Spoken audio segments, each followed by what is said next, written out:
जय हिंद स्टूडेंट्स।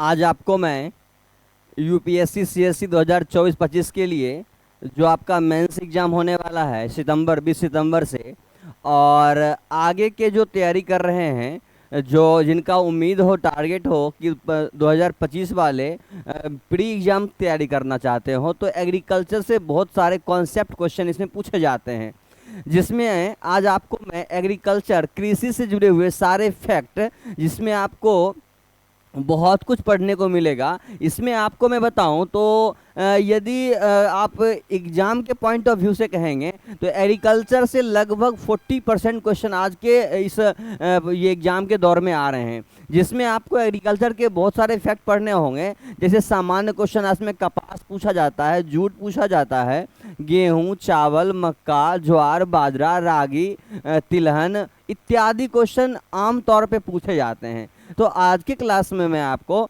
इसी फैक्ट पे सारे चाय, कॉफ़ी इत्यादि फैक्ट आज मैं बताने वाला हूँ।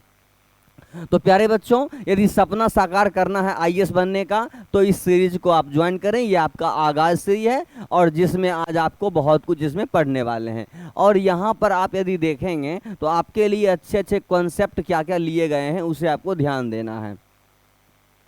देखो, तो इसमें आपको करना क्या है, हम पॉइंट पे चल जाते हैं जहाँ पे आपका पॉइंट वास्तव में चल रहा है। देखो, तो यहाँ पे बताना क्या है आपको कि कृषि से जुड़े हुए सारे फैक्ट यहाँ पे पूछे जाएंगे आपसे, और इसमें बताया आपको पढ़ना है इसमें फैक्ट को। और साथ ही इसमें बहुत सारे पीवाई की जो प्रीवियस ईयर के क्वेश्चन हैं वो सब इसमें लिए गए हैं, और एक ही क्लास में लगभग सारे फैक्ट यहाँ क्लियर हो जाएंगे। और जो बच्चे अदर एग्जाम की, जैसे कि 17th बीपीएससी की प्रिपरेशन कर रहे हो, जो बीपीएससी टीचर की कर रहे हो, और जो अदर स्टेट एग्जाम की तैयारी कर रहे हैं, सबके लिए ये हेल्पफुल है। तो प्यारे बच्चों, क्लास शुरू करते हैं। इसमें कुछ विद्यार्थी है, जैसे सरस्वती कुमार इसमें क्लास में लाइव है। तो बाबू, जो भी यूपीएससी आज देखना चाहता हो कि यूपीएससी के कैसे क्वेश्चन होते हैं, क्या क्वेश्चन लिया गया है, इसमें बहुत सारे पीवाई क्विज क्वेश्चन को मैंने इसमें एक्सेप्ट करा है, जिसमें आप देख सकते हैं कि बहुत सारे क्वेश्चन, जैसे देखो कि इस तरह के जो आपको क्वेश्चन मिलने वाले हैं, आप इस क्वेश्चन को पढ़ेंगे, आप आंसर भी देंगे इसका। तो जो भी विद्यार्थी चाहते हैं क्लास करना, इसमें देखते हो सब यूपीएससी लेवल के सारे क्वेश्चन इसमें सेटिंग किए गए हैं, और आप बहुत अच्छे अच्छे क्वेश्चन को पढ़ करके इसमें आंसर दे पाएंगे। तो हम करते हैं इस सीरीज की शुरुआत, और आप लोग प्रेम पूर्वक आराम से इसे पढ़ते रहिएगा। बहुत ही अच्छी बातें आपको इसमें पढ़ने को मिलेगा। देखो बच्चों, तो यहाँ पे हम कृषि के फैक्ट के बारे में पढ़ते हैं, जो आपको ये यूपीएससी के लेवल से ज़्यादा हेल्पफुल रहने वाला है। यदि कोई विद्यार्थी बीपीएससी के लिए भी कर रहे हो, स्टेट पीसीएस हो, और बीपीएससी जो आपका प्रीलिम एग्जाम 17th बीपीएससी के लिए है, उसके लिए भी हेल्पफुल है। बीपीएससी टीचर जो है उसके लिए भी है, जो टीचर अभी 4.0 का एग्जाम होने वाला है, और जो यूपी पीएससी के लिए हो, चूँकि ये सब एग्जाम के लिए लगभग हेल्पफुल होते हैं, और साथ ही जो भी वनडे एग्जाम तैयारी कर रहे हैं उसके लिए भी हेल्पफुल है। तो बहुत ही अच्छे कॉन्सेप्ट हैं। आप सारे विद्यार्थी इस क्लास को करो, और लाइव क्लास चलो। गोलू कुमार भी इसमें आ गया है। तो यहाँ कृषि से जुड़े हुए फैक्ट को हम पढ़ने वाले हैं, जहाँ पे आपको यहाँ बताया गया, ये 17 बीपीएससी को भी कवर करता है, बीपीएससी टीचर भी है, और अदर स्टेट एग्जाम, और इसमें हम बहुत कुछ कवर करने वाले हैं। कवर करने के दृष्टिकोण से कहें तो बहुत सारे इसमें क्वेश्चन लिया गया है, फैक्ट को लिया गया, जहाँ हम कृषि के सारे हम सिस्टम को देखेंगे कि किस प्रकार से कृषि किए जाते हैं, कृषि के लिए कौन सी मिट्टी अच्छी उम्मीद भरी होती है, और ज़्यादा पैदावार किसमें हो सकती है। तो सारे फैक्ट को हम देखेंगे। अब हम शुरू करते हैं अपने फैक्ट। तो कृषि से जुड़े हुए फैक्ट में हम देखते हैं कि यदि खेती करना हो तो खेती के लिए उचित दशा का होना जरूरी है, जैसे मिट्टी, पानी, वातावरण, तापमान, वर्षा, और उसकी मिट्टी की प्रकृति इत्यादि को समझना है। तो यही सब हम देखते हैं क्या क्या फैक्ट इसमें रहने वाला है। तो हम शुरू करते हैं, गेट स्टार्टेड। तो यहाँ देखो, लेट्स गेट स्टार्टेड। स्टार्टेड में हम बात करते हैं ओवरऑल कृषि से जुड़े फैक्ट की बात करें तो, जैसे पूरे यहाँ पे भारत में यहाँ एग्रीकल्चर क्या दिया हुआ है, देखो, agriculture allied sectors total energy in GVA 2023 to 2024, मतलब जो यहाँ पे ग्रॉस वैल्यू एग्रीकल्चर जो दिया हुआ है, जीवीए का योगदान कितना है वो देखना है। तो एग्रीकल्चर एंड एलाइड सेक्टर में यहाँ पे मात्र 17, देखो यहाँ पे क्या दिया हुआ है, 17 82.6% या जीबीए में योगदान देता है। और अदर योगदान जो होती है वह 82.4% जीबीए में इसका योगदान होता है। चलिए आगे देखते हैं। तो यहाँ पर और देखेंगे the agriculture allied share total energy economy GVA में क्या दिया हुआ है। तो यह एग्रीकल्चर एलाइड सेक्टर में 18% है, जो किस में होगा, तो फसल से 10% आती है बाबू, ये क्रॉप से 10% आती है, और उसके बाद फिर यहाँ पे लाइव स्टॉक जो है वह 5% शेयर करता है, और साथ ही यहाँ फॉरेस्ट्री जो है, फॉरेस्ट्री वह 1% है, फॉरेस्ट्री कह दो, और बाकी जो है या फिशिंग और यहाँ पे एग्रीकल्चर के रूप में कह दें तो ये मात्र 1% है। फिशिंग और एग्रीकल्चर 1 है, फॉरेस्ट्री 1% है, लाइव स्टॉक 5% और क्रॉप्स जो है वो 10% है। टोटल एग्रीकल्चर में इसका योगदान जो होती है वो 18% होती है। और साथ ही अदर सेक्टर की बात करें तो अदर सेक्टर जो होता है बाबू, अदर सेक्टर वह 82% यहाँ पे योगदान देता है। अदर सेक्टर जो है वह 82% की भागीदारी निभाती है, और 18% जो होती है कृषि से जुड़े हुए इफेक्ट यहाँ पे भागीदारी निभाती है। तो जो भी विद्यार्थी क्लास कर रहे हैं, सारे विद्यार्थी अपने आसपास के स्टूडेंट को क्लास शेयर करें। बहुत ही गजब क्लास है, जो भी विद्यार्थी क्लास कर रहे हो उसे बहुत अच्छा समझ में आने वाला है। यदि हम और आगे बात करें इसमें तो 2013-14 की बात करें तो इसका लगभग यहाँ पे 2 मिलियन था। आगे इसी प्रकार से देखते हैं 2022-23 में तो इसकी भागीदारी देखते हैं कि यहाँ पे लगभग 4 पॉइंट समथिंग मिलियन से ज़्यादा की भागीदारी को ये बता रहा है। ये सब आगे जो लिया गया है जिसमें आप देख सकते हो कि लाइव स्टॉक 5% है, फिशिंग एग्रीकल्चर जो येलो के रूप में आपको दिख रहा है, क्रॉप यहाँ पे क्रॉप वाला ये ग्रीन दिख रहा है, फॉरेस्ट्री और लॉगिंग जो दिया हुआ है ऊपर के भाग में दी हुई है। तो भागीदारी धीरे धीरे भागीदारी देखो ग्रेडअप हो रही है, भागीदारी में वृद्धि हो रही है। और किस किस सेक्टर में कितनी भागीदारी है वो भी आपको शायद समझ में हो रहा है। तो देखते हैं क्या कि पिछले हम 10 वर्षों में 2013 से लेकर 23 के बीच देखते हैं तो ये 10 वर्षों में हमेशा ये अपने सेक्टर में लगातार वृद्धि को कर रहा है। आगे देखो हम देखते हैं व्हाट नेक्स्ट में क्या आगे के फैक्ट हमें पढ़ने होते हैं। तो आगे के फैक्ट देखते हैं। आगे जो है प्रोडक्शन, और ये प्रोडक्शन मतलब जो यहाँ पे उत्पादन के क्षेत्र की बात कर रहा है। तो यहाँ पे प्रोडक्शन फिर सेकेंड एडवांस एस्टिमेट्स 2023 टू 2024 में देखते हैं कि जो यहाँ पे खरीफ और रबी मतलब खरीफ और रबी दोनों प्रकार की फसलों में किस प्रकार से योगदान है। तो यहाँ पर देखो जो यहाँ देखते हैं जो इस प्रकार के यहाँ अलग अलग जैसे दिए गए हैं, जैसे कि आप देख सकते हो कि जो यहाँ क्रैकल्स दिया हुआ है, फिर कॉमर्शियल क्रॉप्स है, ऑयल सीड्स है और पल्स है। तो इसका योगदान जो है यह 28,59,59,000 सॉरी देखो यहाँ पे क्या है 2859.07 लाख टन है। उसके बाद कॉमर्शियल क्रॉप्स में कह सकते हो तो 40 यहाँ पे कह सकते हो 4,883.74 लाख टन है। ऑयल सीड्स की बात करें तो यहाँ 365.99 लाख टन है, और पल्स दाल की बात करेंगे तो 234.42 लाख टन है। तो इस तरह के हम देखते हैं कि भागीदारी धीरे धीरे इसकी वृद्धि होती रही है। अब यहाँ पे हमें आप पढ़ना क्या क्या है उस फैक्ट पे आ जाते हैं, क्या क्या आपको बतानी है। तो देखो कॉमर्शियल क्रॉप की यदि मैं बात करूँ कॉमर्शियल क्रॉप में, तो यहाँ पे कॉमर्शियल क्रॉप के तर्ज पे आपको कैन शुगर, यहाँ पे गन्ना को बताना है, कैन शुगर यहाँ गन्ना को पढ़ेंगे आप। फिर आप कॉटन पढ़ने वाले हैं, तो गन्ना जो है इसकी भागीदारी प्रोडक्शन के लेवल से 44.64 लाख टन मतलब 4464.30 लाख टन है। और कॉटन की बात करें तो 332.11 लाख टन है। फिर आगे आपका जूट जो है वह 92.17 लाख टन है। और उसके बाद फिर यहाँ पे जो देखो गैसर्ड सीड जो दिया हुआ है तो यहाँ 18.44 लाख टन है। और तंबाकू जो है वह 47.46 लाख टन है। उसके बाद देखो यहाँ पे मिस्टा जो आप यहाँ पे कपास के रूप में जानती है, मिस्टा जो ये रेसे के रूप में काम आते हैं वह 4.15 लाख टन। इसी से जो देखते हैं लीलन वगैरह कपड़े वगैरह बनाए जाते हैं। और फिर आप यहाँ पे देखो कि ये जो है ये सन्ही वो 0.40 लाख टन के बराबर ये उसका उत्पादन होता है। आगे देखते हैं जो हमारे नॉर्मल डेली यूज होने वाले क्रॉप्स जो हैं वह राइस है। राइस का उत्पादन सबसे ज़्यादा है। इंडिया में राइस का प्रोडक्शन सबसे ज़्यादा किस प्रकार से होती है, तो यहाँ देखो लगभग भारत के क्षेत्र की मैं बात करूँ, थोड़ा सा मैपली आपको समझाऊं, वैसे यही मैप दिखाते हैं फिर इसको हम अलग हटा देंगे। तो यहां पर यदि आप समझेंगे जरा सा,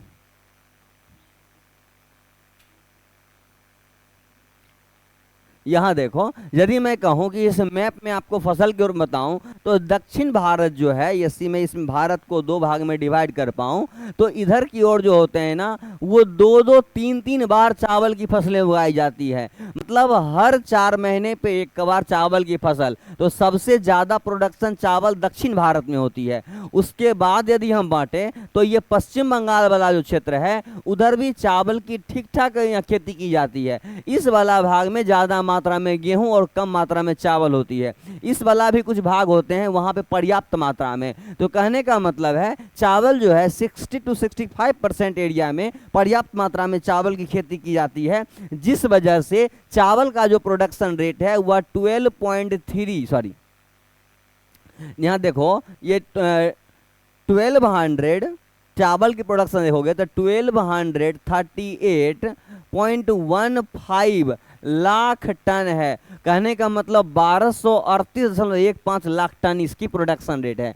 उसी प्रकार से देखते हैं गेहूं, दूसरा स्थान पे गेहूं, पहला स्थान चावल रखता है, दूसरा स्थान गेहूं, तीसरा स्थान यदि कहें तो हम मक्का रखता है। तो चावल गेहूं मक्का 3 मुख्य फसलें उगाई जाती है, जिसमें पहला यहाँ चावल है, दूसरा थोड़ा उससे कम 1120 लाख टन के बराबर यहाँ पे गेहूं है, फिर 324 लाख टन ये आपका मक्का है, फिर 121 लाख टन यहाँ चना कहेंगे। आगे मैप को यहाँ पे हम क्लीन करते हैं तब आपको बेहतर समझ में आएगा। देखो तो यहाँ पे यदि कहेंगे तो यहाँ 121 लाख टन के बराबर यहाँ चना होती है, बाजरा 95 लाख टन के बराबर है, फिर ज्वार 40 लाख टन, तूर जो है वो 33 लाख टन, अदर पल्स दालें जो है वो 27 लाख टन के बराबर है। उसके बाद बरेली जो है ये वो 22 लाख टन है, उड़द जो है वो 20 लाख टन के बराबर है। उसके बाद लेंटिल जो मसूर की दाल होती है वो 16 लाख टन है, मूंग जो होती है वो 15 लाख टन, रागी जो है वो 13 लाख टन है, और उसके बाद फिर स्मॉल मिनरल्स जो होती है वो 4 लाख टन के बराबर है। और अदर हम अभी फूड्स के बारे में देखने वाले हैं। तो ये हम यदि इसमें हम समझ पावे तो वास्तव में सबसे ज़्यादा यदि उपजाने वाला फसल कहें तो वो चावल है, जो 1238 लाख टन है। दूसरा ये गेहूं है जो 1120 लाख टन है, और तीसरा जो मक्का है वो 324 लाख टन के बराबर इसकी प्रोडक्शन रेट है।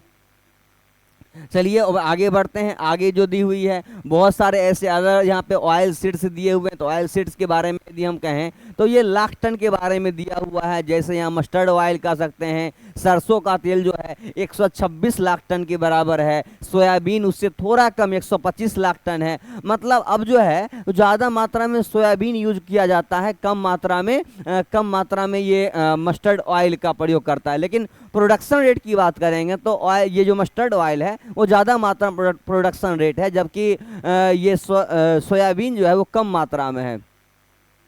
और सोयाबीन की उतनी यहाँ फैक्ट्री भी नहीं है उससे तेल बनाने का, जबकि मस्टर्ड ऑयल की लगभग कई जगह पे अच्छे मशीन मिल जाते हैं। फिर यहाँ पे देखो क्या है, ग्राउंड ये नट फिर दिया हुआ है। फिर आपका इस तरह से अलग अलग जो दी हुई है सारे के बारे में देखेंगे। अच्छा इसमें ये देखो सनफ्लावर भी आता है, कॉलीफ्लावर यहाँ पे दिया हुआ है। आगे देखते हैं। आगे देखो हम यदि यहाँ देखेंगे वाणिज्य के विभाग के आंकड़े को यदि ध्यान दें तो क्या क्या इसमें आंकड़े दिए गए हैं उस पर हम ध्यान देते हैं। देखो इसमें क्या कहा गया है, वाणिज्य विभाग के आंकड़ों के अनुसार 2023-24 में कृषि निर्यात का मूल्य कुल 48 देखो यहाँ 48.82 बिलियन डॉलर था, जो 2023-24 के रिकॉर्ड 53.15 बिलियन डॉलर और पिछले वित्तीय वर्ष 50.24 बिलियन डॉलर से कम था। कहने का मतलब यदि हम देखेंगे तो हमारा कृषि निर्यात में कमी आई है। जैसे अंग्रेजी में आप देख सकते हो, according to commerce department data the value of agriculture exports ये टोटल्ड, ये डॉलर में देखें 48.82 बिलियन इन 2023, मतलब 2023 में ये 48.82 बिलियन यहाँ पे डॉलर था, और down from a record 3.15 billion dollar in 2022 to 2023 and यहाँ पे करा 50.24 billion dollar in the previous financial years, मतलब पिछले वर्षों से इसमें गिरावट आई है। आगे देखते हैं तो इसमें गिरावट का दर कैसे लिया गया है, तो उसे आप यदि देखेंगे तो 2022-23 की बात करेंगे तो आपको जो यहाँ देखो ये ग्रीन कलर में जो दिया गया है वो यहाँ एक्सपोर्ट है, मतलब यहाँ पे ये निर्यात किया गया है, और यहाँ पर येलो जो है वह इंपोर्ट है। 2022-23 में सबसे ज़्यादा यहाँ एक्सपोर्ट रहा है और यहाँ इंपोर्ट की मात्रा में कम रहा है, मतलब निर्यात 53.15 बिलियन डॉलर किया गया है, जबकि इंपोर्ट जो है आयात वो 35.69 बिलियन डॉलर का आयात किया गया है। आगे देखते हैं अगले फैक्ट में, तो इसी प्रकार से इंडिया एग्रीकल्चर ट्रेड में क्या है कि सबसे ज़्यादा यदि रहा है आयात और निर्यात, तो यहाँ पे 2022-23 जिस समय हम लोग कोरोना की दौर से उभर रहे थे उस समय की बात चल रही थी कि 2022-23 में सबसे ज़्यादा, चलिए तो यहाँ पे बहुत ऐसे बच्चे हैं, सोनी प्रिया यूपीएससी, हाँ बाबू यूपीएससी चल रहा है सर, और उसके बाद फिर अनिरुद्ध है one of the best class for किसान, ये किसान के लिए नहीं बाबू, यूपीएससी के लिए बेस्ट है ये, किसान को तो पता ही नहीं होता है। अमन राज गुड आफ्टरनून बाबू। चलिए सारे विद्यार्थी लगातार अपने क्लास को जारी रखें और बहुत ही अच्छे कंसेप्ट अभी पढ़ने वाले हैं, अभी तो ये शुरुआत चल रहा है, आगे बहुत अच्छे अच्छे कंसेप्ट इसमें दिए गए हैं। आप लोग लगातार क्लास को लगातार बने रहिए और हम देखते हैं कि पूरा कंसेप्ट क्या इसमें दिया गया है। तो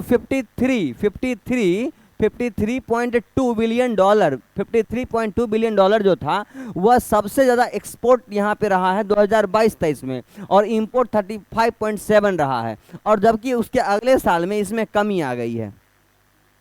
आगे देखो हम किस प्रकार के उत्पाद का सबसे ज़्यादा एक्सपोर्ट और इंपोर्ट कर रहे हैं। शायद आपको डाटा यहाँ जान के थोड़ा भयानक सा लगेगा कि हम लोग सबसे ज़्यादा यदि उत्पादन कर रहे हैं तो समुद्री उत्पाद का ज़्यादा मात्रा में हम लोग एक्सपोर्ट और इंपोर्ट कर रहे हैं। आपको जान के आश्चर्य लगेगा कि यहाँ ना तो हम उतना गेहूं कर रहे हैं ना चावल कर रहे हैं, लेकिन सबसे ज़्यादा एक्सपोर्ट इंपोर्ट की बात करें, देखो बिलियन डॉलर में भारत की शीर्ष कृषि निर्यात वस्तुएं।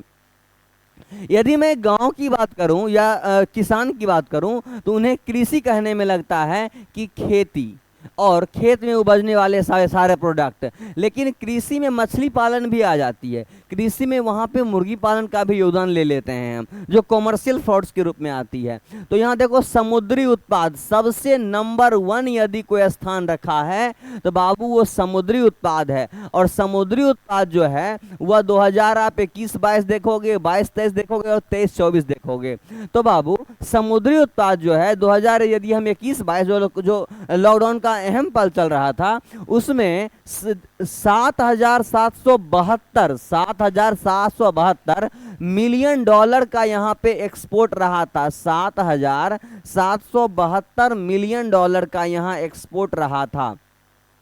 वही देखेंगे कि 2022-23 की यदि बात करें तो वहाँ पे 8,077.98 बिलियन डॉलर रहा है, जबकि इसमें कमी आई है 2023-24 में, इसमें 7,372 मिलियन डॉलर पे रहा है। तो पहला स्थान रहा है समुद्री उत्पाद का, जो यहाँ पे अभी भी 3 साल में लगातार नंबर 1 बना रहा है, जो 7300 मिलियन डॉलर के आसपास है। दूसरा है बासमती चावल यदि कहेंगे तो ये 5843 मिलियन डॉलर रहा है। दूसरा है गैर बासमती, मतलब पहला स्थान यहाँ समुद्री उत्पाद प्रोडक्ट्स है, दूसरा यहाँ पे कहेंगे तो बासमती चावल है, और तीसरा है गैर बासमती चावल, जो इसमें 4573 मिलियन डॉलर का उत्पाद यहाँ पे रहा है।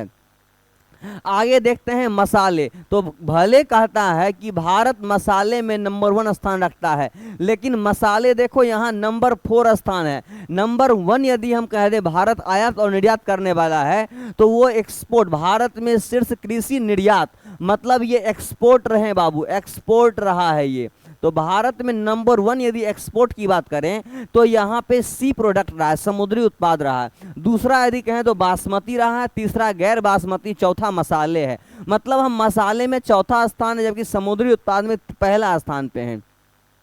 और 5वां स्थान जान के आपको आश्चर्य लगेगा कि हम भैंसा के मांस, मतलब भारत भैंसा के मांस के निर्यात में 5वें स्थान पे है। और भैंसा का मांस बेच करके भारत 3748 मिलियन डॉलर रुपया कमाता है। और आगे देखेंगे तो यहाँ 6ठा नंबर पे हम चीनी, जो आपके गन्ना आपके आसपास उपजता होगा, तो गन्ना के निर्यात में हम 6ठे स्थान पे आते हैं। और गन्ना बेच के हम 2824 मिलियन डॉलर रुपया कमाते हैं।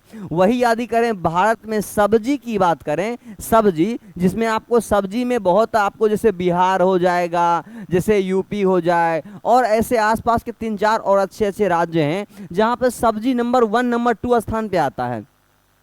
हम सब्जी के मामला में 7वें स्थान पे हैं, जबकि भैंसा के मांस बेचने में हम 5वें स्थान पे हैं। आपको ये डाटा जान के थोड़ा आश्चर्य सा लगता होगा। और हम फल और सब्जी बेच करके मात्र 20 मतलब 2037 डॉलर रुपया मिलियन डॉलर कमाते हैं। जबकि हम आगे इसके और उत्पाद को देखते हैं, तंबाकू का भी अच्छा योगदान रहा है। तंबाकू, कॉफी, आप सोच सकते हो कि भारत तंबाकू बेच करके 1449 मिलियन डॉलर कमाता है, जबकि कॉफी बेच करके 1286। मतलब तंबाकू यहाँ पे ज़्यादा प्रोडक्शन होती है, उसकी एक्सपोर्ट ज़्यादा होती है, जबकि वहाँ पे यदि हम कहेंगे बात कॉफ़ी की तो वह एक्सपोर्ट कम हो पाती है। आगे कॉफ़ी बताएंगे। और आपको जो बहुत घमंड होता हो कृषि के क्षेत्र में कि गेहूं का बहुत बड़ा भयानक उत्पाद होती है, आपको देखो यहाँ गेहूं की बात करेंगे तो बहुत निचले पायदान में है। और ये मात्र 2022-23 में जान के आश्चर्य हो कि मात्र 56 मिलियन डॉलर का ये एक्सपोर्ट किया है भारत।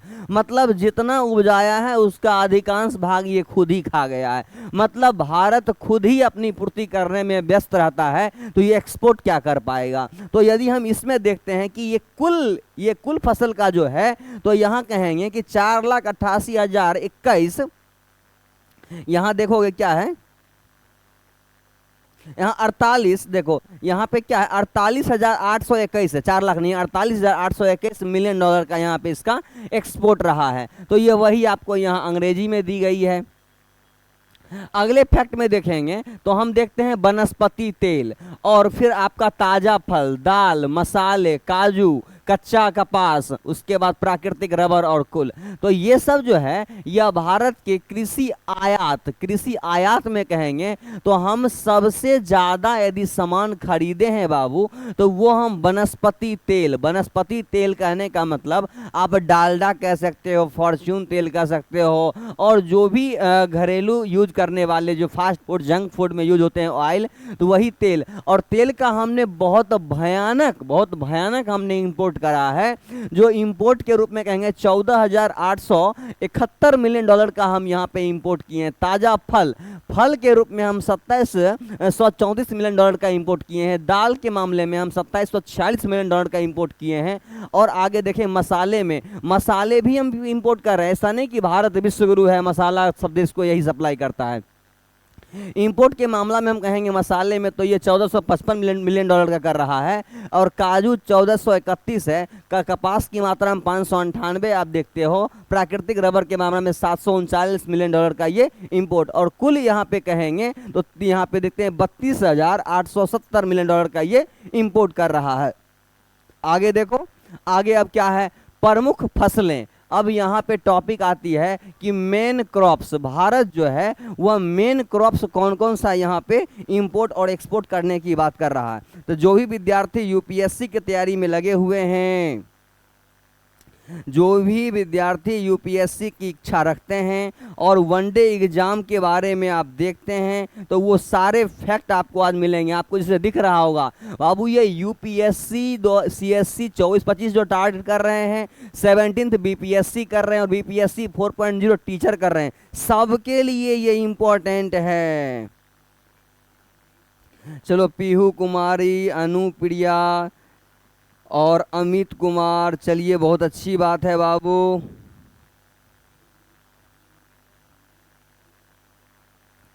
चलिए और अच्छी बात है, सारे विद्यार्थी क्लास कर रहे हैं। गुनगुन कुमारी, मैं डीएम बनना चाहते हैं, अच्छी बात है बाबू, तैयारी उसी की चल रही है। आप लोग पे ऐसा करो कि एक पेन पेपर लेके बैठ जाओ और सारे फैक्ट को आप देखते रहो, बहुत ही अच्छे अच्छे फैक्ट इसमें बताए जाएंगे। अभी ये शुरुआत है, शुरुआत में आपको नॉर्मली हम बता रहे हैं कि हमारे देश में किस प्रकार के एक्सपोर्ट और इंपोर्ट किए जाते हैं, और इसी के तहत आप बहुत अच्छे अच्छे फैक्ट देखेंगे। जो भी विद्यार्थी इस तरह की तैयारी करना चाहते हैं उसको ये शेयर करो क्लास को, और जो नए विद्यार्थी हैं वो लाइक सब्सक्राइब इत्यादि करते रहेंगे। देखो, भारत की प्रमुख फसलें की बात करेंगे तो बाबू, प्रमुख फसल में यदि भारत की प्रमुख फसल की बात करेंगे तो भारत सबसे ज़्यादा चावल का प्रोडक्शन करता है। और चावल का प्रोडक्शन कितना करता है तो बाबू, ये 1241 यहाँ पे मिलियन टन की उत्पादन करता है। दूसरा यदि मैं कहूँ आपको तो ये गेहूं जो है 1121 मिलियन टन का ये उत्पादन करता है। तीसरा जो है वह मक्का है बाबू, और मक्का का उत्पादन यह 324 मिलियन टन करता है। मतलब 3 मुख्य फसल जो है इसका, इतना ही ये प्रोडक्शन करता है, और बाकी अलग अलग भी प्रोडक्शन इसमें होते हैं। तो मुख्य फसल की बात करें तो ये चावल, गेहूं और मक्का ही है, बाकी सब अलग अलग प्रोडक्शन हम देखते हैं। अभी देखो आगे क्या क्या बातें इसमें दी गई है। देखो व्हाट नेक्स्ट में क्या दिया हुआ है। अब हम आ जाते हैं, हमारा सबसे पहला जो है बाबू वो है यहाँ पे चावल, और हम देखेंगे अभी चावल में किस प्रकार से हम लोग उत्पादन करते हैं, चावल के लिए क्या भूमि दशा होगी, भौगोलिक दशा होगा। ये बहुत इंपॉर्टेंट फैक्ट हैं, आप किसी भी एग्जाम तैयारी कर रहे हैं सब में ये आपको मोस्ट हेल्पफुल होने वाला है। चलो तो हम देखते हैं चावल बाबू, यहाँ देखो चावल जो है फसल के प्रकार की बात करें तो यह खरीफ और रबी बाबू, ये खरीफ और रबी दोनों प्रकार की फसलें यहाँ पे चावल के रूप में कहा गया है। अंग्रेजी देखें तो क्रॉप टाइप जो है वो खरीफ और रबी दोनों यहाँ पे कहेंगे। चावल में तापमान, अभी जैसे गेहूं आपको देखते हैं धान के रूप में बुआई जो चल रही है तो वहां देखेंगे तापमान उच्च आर्द्रता के साथ यहाँ 22 से 32, मतलब एक उच्च तापमान की आवश्यकता होती है जो 22 से 32 मतलब 22 डिग्री सेल्सियस से लेकर के 32 डिग्री सेल्सियस तापमान तक चावल को तापमान की आवश्यकता होती है। दूसरा देखेंगे तो लगभग वर्षा के रूप में तो बाबू चावल को 150 से 300 सेंटीमीटर 150 से 300 सेंटीमीटर वर्षा की आवश्यकता होती है। यदि देखें कि यहाँ पे गहरी चिकनी मिट्टी, यदि चिकनी मिट्टी हो और दोमट मिट्टी हो तो वहाँ पे चावल की अच्छी पैदावार या धान की अच्छी पैदावार होती है। और यदि फैक्ट के रूप में देखेंगे तो चीन के बाद भारत दुनिया में चावल का दूसरा मतलब नंबर 1 जो कह देंगे वह चीन है, और नंबर 2 बाबू यहाँ भारत है। तो नंबर 1 यहाँ चीन उत्पादन करता है, नंबर 2 भारत है।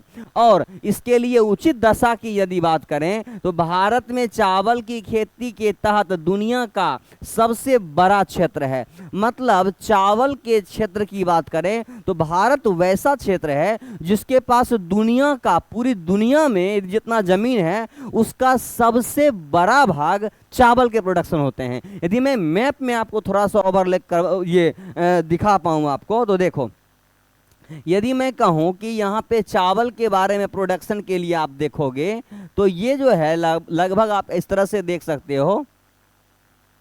ये वाला इलाका जो है बाबू, ये वाला इलाका नीचे वाला, ये वाला हिस्सा और थोड़ा ये ऊपर वाला हिस्सा इस तरह से, और कुछ कुछ ये वाला हिस्सा, इतने भूभाग में चावल के पर्याप्त खेती किए जाते हैं। कहने का मतलब ये लगभग 65% क्षेत्र पे चावल पर्याप्त मात्रा में धान की खेती की जाती है। आगे देखते हैं अगला फैक्ट क्या दिया हुआ है। तो आप लोग ऐसा नहीं होगा कि धान को नहीं पहचानते होंगे, लगभग सारे बच्चा होगा जो धान के बारे में जानता होगा। कृति कुमारी कह रहा है, एक बच्चा है थोड़ा बहक गया है, वो कहता है मैं नेता बनना चाहता हूँ। नेता नहीं बाबू, तू नेता के ऊपर वाला बन जाओ, भगवान बन जाओ तू। चलो आगे देखते हैं। कुछ बच्चे कहते हैं मैं डीआईजी बनना चाहता हूँ। बाबू सबसे पहले तुम इंसान बन जाओ, उसके बाद तुम कुछ बनना, पहले पढ़ाई कर लो। यदि मेरे कहने से तुम यदि बन जाते तो मैं सबको कह देता और सब बन जाते। चलिए अच्छी बात है। देखो अब ये चावल के बारे में देखते हैं, चावल का प्रोडक्शन के बारे में यदि आपको थोड़ा सा अवलोकन में करवा दूं तो बाबू चावल के लिए यदि दशा के रूप में बताएं तो यहाँ पे मिट्टी, तो मिट्टी के रूप में यदि कहेंगे, देखो मिट्टी जो है बाबू, देखो यदि मैं मिट्टी के बारे में बात करूं आपसे तो यहां पे देखो मिट्टी गलत लिखा हुआ है। देखो बाबू ये मिट्टी, तो मिट्टी इसमें दोमट और बलुआई, तो मिट्टी और बालुई मिट्टी, यहाँ दोमट और बालुई मिट्टी चाहिए। तापमान की यदि बात करें बाबू तो तापमान यहाँ पे 22 डिग्री सेल्सियस से 32 डिग्री सेल्सियस की आवश्यकता होती है। यदि मैं वर्षा की बात करूं तो बाबू वर्षा 150 सेंटीमीटर से 300 सेंटीमीटर वर्षा की आवश्यकता होती है। यदि कह दें कि उत्पादन के स्थान पे, तो उत्पादन जो है बाबू इसमें चीन नंबर 1 स्थान रखता है, जबकि भारत है वह नंबर 2 स्थान रखता है। उसके बाद की यदि बात को तुम देखो, आगे बात करें तो ये बोया गया क्षेत्र, तो बोया गया क्षेत्र में भारत पूरी दुनिया में नंबर 1 है। बोया गया क्षेत्र में भारत पूरी दुनिया में नंबर 1 स्थान रखता है। चलिए आगे देखते हैं बाबू। तो आगे देखो यहाँ पे, और देखो क्या है कि यहाँ पे अगले फैक्ट में क्या दिया हुआ है। असम, बिहार के राज्य में देखते हैं कहाँ कहाँ अच्छे उत्पादन होते हैं। तो असम, पश्चिम बंगाल, ओडिशा जैसे राज्यों में एक साल में धान की 3 फसलें उगाई जाती है, और फसलों का नाम क्या है, तो औस, अमन और बोरो। औस, अमन और 3 जो फसलें हैं वो बोया जाता है। तो यहाँ पर यदि मैं बात करूँ कि ये भारत में असम, उसके बाद आपका पश्चिम बंगाल और ओडिशा में 3 फसलें, और 3 फसलें कहने का मतलब यदि इसे बनने में लगभग 120 से 140 दिन लगते हैं, तो आप कह सकते हो कि ये 3 बार उगाने के कहने का मतलब है कि उसकी अच्छी क्वालिटी वाली उपजाई जाती होगी, जो 120 दिन के अंतराल में वो यदि मैच्योर हो जाता है तो ही वह 3 गुना करके 360 दिन मतलब 1 साल में वो पूरा कर सकता है। अब देखो आगे देखते हैं, शीर्ष चावल उत्पादन राज्य, मतलब सबसे उच्च उत्पादन राज्य और कौन कौन से हैं। तो हम कहेंगे यह उत्तर प्रदेश, यूपी, दूसरा तेलंगाना, पंजाब, पश्चिम बंगाल और उड़ीसा, जो ये टॉप ये प्रोडक्शन करने वाले हैं। और सर्वोच्च उत्पादन करने वाला यदि कहेंगे तो बाबू यूपी है। उत्तर प्रदेश जो है वह चावल का सर्वोच्च उत्पादन करता है, और सर्वोच्च उत्पादन करने का मतलब है, सर्वोच्च उत्पादन करने का मतलब बाबू कि सबसे ज्यादा प्रोडक्शन करने के क्षेत्र भी उसी के पास हैं। तो यदि ज्यादा क्षेत्र होगा तो उत्पादन भी वही ज्यादा करेगा। चलिए आगे बढ़ते हैं, आगे क्या क्या दिया हुआ है, बहुत सारे फैक्ट आपको पढ़ने हैं। सर्वोच्च उत्पादन की बात करेंगे, यदि आपको फैक्ट के रूप में समझना हो तो यूपी नंबर 1 है। यदि 3 बार फसलें उगाने वाला होगा तो वो आपका असम, पश्चिम बंगाल और ओडिशा है, जिसमें फसल 3 कौन होते हैं, तो अच्छी क्वालिटी की जो होती है वह गेहूँ, वह चावल जो है औस है, अमन है, बोरो है। और शीर्ष उत्पादनकर्ता में कहेंगे तो वह उत्तर प्रदेश, तेलंगाना, पंजाब और पश्चिम बंगाल साथ उड़ीसा भी है। और यदि सबसे ज्यादा उत्पादन करने वाला होगा तो वो बाबू यूपी है। आगे देखो कहता है सर्वोच्च प्रति हेक्टेयर प्रति हेक्टेयर यदि उत्पादनकर्ता की बात करें तो बाबू वो पंजाब है जो सर्वोच्च चावल उत्पादनकर्ता के रूप में जाना जाता है, प्रति हेक्टेयर के रूप में। चीन के बाद भारत दूसरा सबसे बड़ा उत्पादक है। वैसे अंग्रेजी भी आप देखेंगे तो कहेंगे in state like Assam, West Bengal and Odisha there are ये 3 crops of paddy are given in year, जैसे औस, अमन एंड यहाँ पे बोरो है। Top producing state, top producing states Uttar Pradesh, Telangana, Punjab, West Bengal, Odisha respectively. मतलब सिस्टमैटिक ऑर्डर से नंबर 1 आपका यहाँ पे प्रोडक्शन रेट में उत्तर प्रदेश है, दूसरा तेलंगाना है, तीसरा आपका पहला उत्तर प्रदेश, दूसरा यहाँ पे तेलंगाना, तीसरा पंजाब, चौथा वेस्ट बंगाल, पांचवा यहाँ ओडिशा है। और यदि कहते प्रति हेक्टेयर में तो प्रति हेक्टेयर में आपका बाबू पंजाब है। टॉप प्रोडक्शन रेट यूपी का है और हाईएस्ट यील्ड पर हेक्टेयर में यहाँ पंजाब आ जाता है। India is the second largest producer after China, मतलब इंडिया जो है चाइना के बाद दूसरा सबसे बड़ा प्रोड्यूसर करने वाला है। तो दोनों बाइलिंगुअल लैंग्वेज में आपके लिए यह उपलब्ध है। आगे देखेंगे यदि हम मैप के रूप में देखें कि कहाँ पे इसका अच्छा प्रोडक्शन होता है, तो यहाँ मैप मैं आपको थोड़ा समझा के बताऊँ। देखो बाबू, यहाँ पे आप देख पा रहे हो कि ये आपको मैप में मैं बता रहा हूँ। मैप में क्या है कि यदि देखेंगे तो यहाँ दिखा हुआ rice production second advance estimate 2023 to 2024। ये जो है वह खरीफ और रबी दोनों प्रकार की फसलें होती है जो यहाँ पे इंडिया मैप पे लिया गया है। यदि बात करें तो ग्रीन जो है यहाँ पे ये कलर उत्तर प्रदेश है, दूसरा तेलंगाना है, पंजाब है, वेस्ट बंगाल है और ये ओडिशा है। तो यही उसका प्रोडक्शन रेट का यहाँ पे ग्राफ दिया गया है, जिसमें आप देखेंगे कि सबसे ज़्यादा प्रोडक्शन रेट करने वाले कौन हैं, तो यहाँ पे उत्तर प्रदेश है। आगे बढ़ते हैं। आगे देखो, इंडिया में यदि मैं बात करूं राइस प्रोडक्शन के रेट के लेवल से, तो वो इंडिया में 2015 में 156, यहाँ पे 156 यहाँ मिलियन टन, देखो यहाँ पे ये मिलियन टन में यहाँ दिया गया है। तो ये सोर्स जो है ये आपका इंडिया के जो सर्वे रिपोर्ट है उससे लिया गया है। तो यहाँ 2015 में 156 मिलियन डॉलर है, जबकि 2022 में 196 है। हम कह सकते हैं कि 2015 से लेकर के 2022 तक में चावल के प्रोडक्शन रेट में वृद्धि हुई है, और वृद्धि जो है 156 से लेके यहाँ पे 196, मतलब कह सकते हैं कि यह 40 मिलियन टन 40 मिलियन टन की वृद्धि हुई है। आगे की बात करते हैं, तो यदि मैं मैप में दिखाऊं कि इस तरह से ऑल ओवर वर्ल्ड के मैप के अकॉर्डिंग टू किस प्रकार से यहाँ दिखाया जा रहा है ग्राफ के लेवल से, तो आप देख सकते हो कि इसमें क्या क्या बातें बताई गई है। चाइना जो है बाबू, चाइना वो सबसे ज़्यादा यहाँ पे प्रोडक्शन है चाइना का। उसके बाद दूसरा स्थान पे देखो इंडिया है, पहला यहाँ चाइना का दिखा रहा है, दूसरा इंडिया है, और तीसरा स्थान जो है बाबू इंडोनेशिया, और चौथा स्थान बांग्लादेश, और पांचवा जो है वियतनाम, और छठा जो है वो थाईलैंड है। कहने का मतलब कि ये चीन जो है वह 220 मिलियन टन उत्पादन करता है, जबकि इंडिया जो है बाबू ये तकरीबन 160 मिलियन टन तक ये एवरेजन उत्पादन करता है। यदि बात करें इंडोनेशिया की, तो इंडोनेशिया 60 मिलियन टन के आसपास है। कहने का मतलब चीन और भारत यदि मिला दिया जाए तो लगभग ये पूरी दुनिया को ये चावल सप्लाई करने का काम करता है, क्योंकि देखो यहाँ पे इतना उत्पादन शायद पूरी दुनिया में किसी के पास नहीं है। अमेरिका वगैरह तो दूर दूर तक कहीं नजर नहीं आता है। देखो थाईलैंड जो है वह कितना उत्पादन कर पड़ता है, तो तकरीबन कह सकते हैं ये 40 मिलियन टन।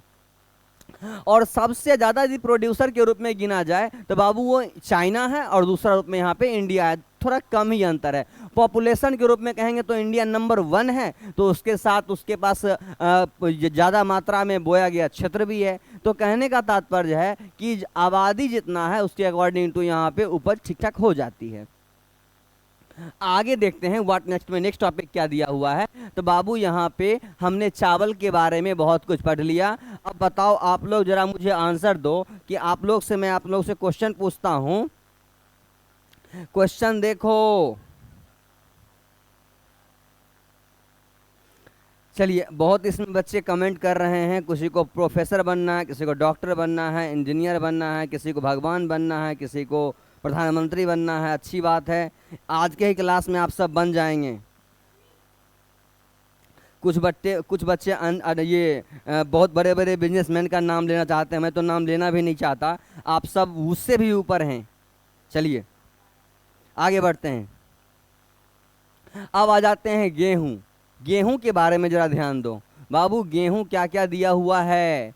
तो फसल के प्रकार, गेहूं देखो ये रबी फसल है। गेहूं कौन सा फसल है बाबू, ये रबी फसल है, क्रॉप टाइप में गेहूं यहाँ रबी है। और तापमान, गेहूं को तापमान चावल से थोड़ा ज्यादा, क्योंकि चावल अभी आप देखे थे तो बाबू ये चावल जो था, चावल वो लगाओ, चावल जो है बाबू उसको 22 से 32, मतलब तापमान उसे शुरुआत तापमान थोड़ा ज़्यादा चाहिए, अंतिम में तापमान उसे कम की आवश्यकता होती है। तो कहने का मतलब 22 से 32 डिग्री सेल्सियस तापमान चाहिए। जबकि यहाँ पे गेहूं की बात करेंगे तो चावल से थोड़ा ज़्यादा चाहिए, 27 से लेकर के 32, मतलब यह थोड़ा उससे ज़्यादा तापमान की आवश्यकता इसे पड़ता है।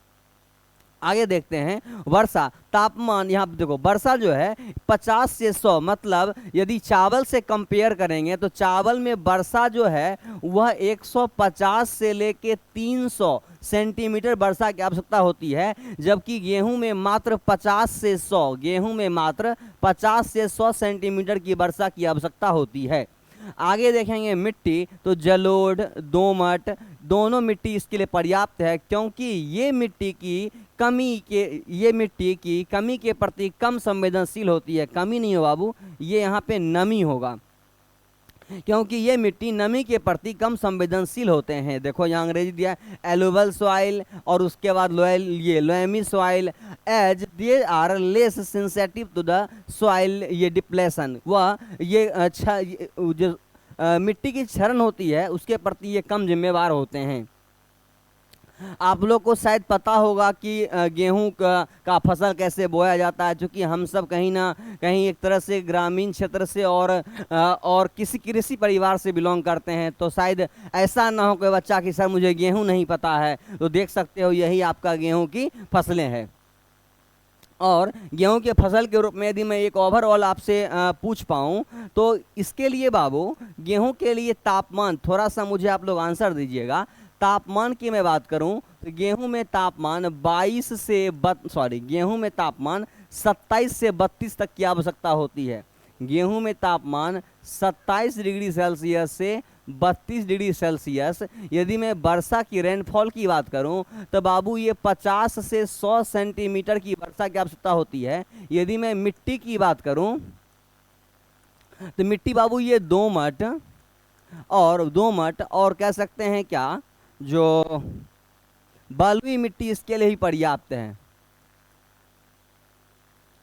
बालुई कह सकते हो, जलोढ़ कह सकते हो, ये सब इसके लिए पर्याप्त मिट्टी है जो इसमें अच्छी पैदावार की जा सकती है।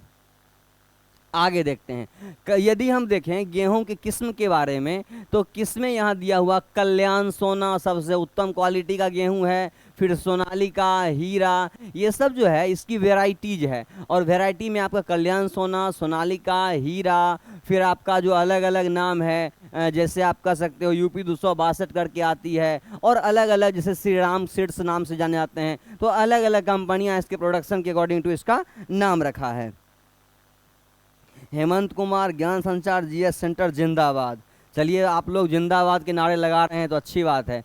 शीर्ष गेहूं उत्पादन राज्य क्रमशः उत्तर प्रदेश, मध्य प्रदेश, पंजाब, हरियाणा और राजस्थान।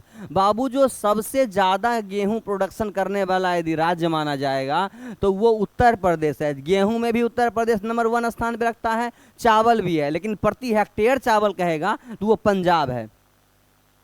और यहाँ पर भी वहाँ पर भी गेहूं भी देखो पंजाब ही बता रहा है, सर्वोच्च जैसा गेहूं है वैसा चावल है। गेहूं चावल सब सेम चल रहा है यूपी और ये पंजाब के लेवल से। और चीन के बाद दूसरा स्थान यहाँ पे भारत है। तो बाबू यहाँ लगभग सारे फैक्ट जो हैं वो आपको चावल और गेहूं दोनों सेम सब फैक्ट मिल रहे हैं, वही यहाँ पे दी गई है। सबसे ज़्यादा यहाँ उत्तर प्रदेश है, दूसरा मध्य प्रदेश, पंजाब, हरियाणा और राजस्थान है, जो कि आपको मैप में दिख रहा होगा।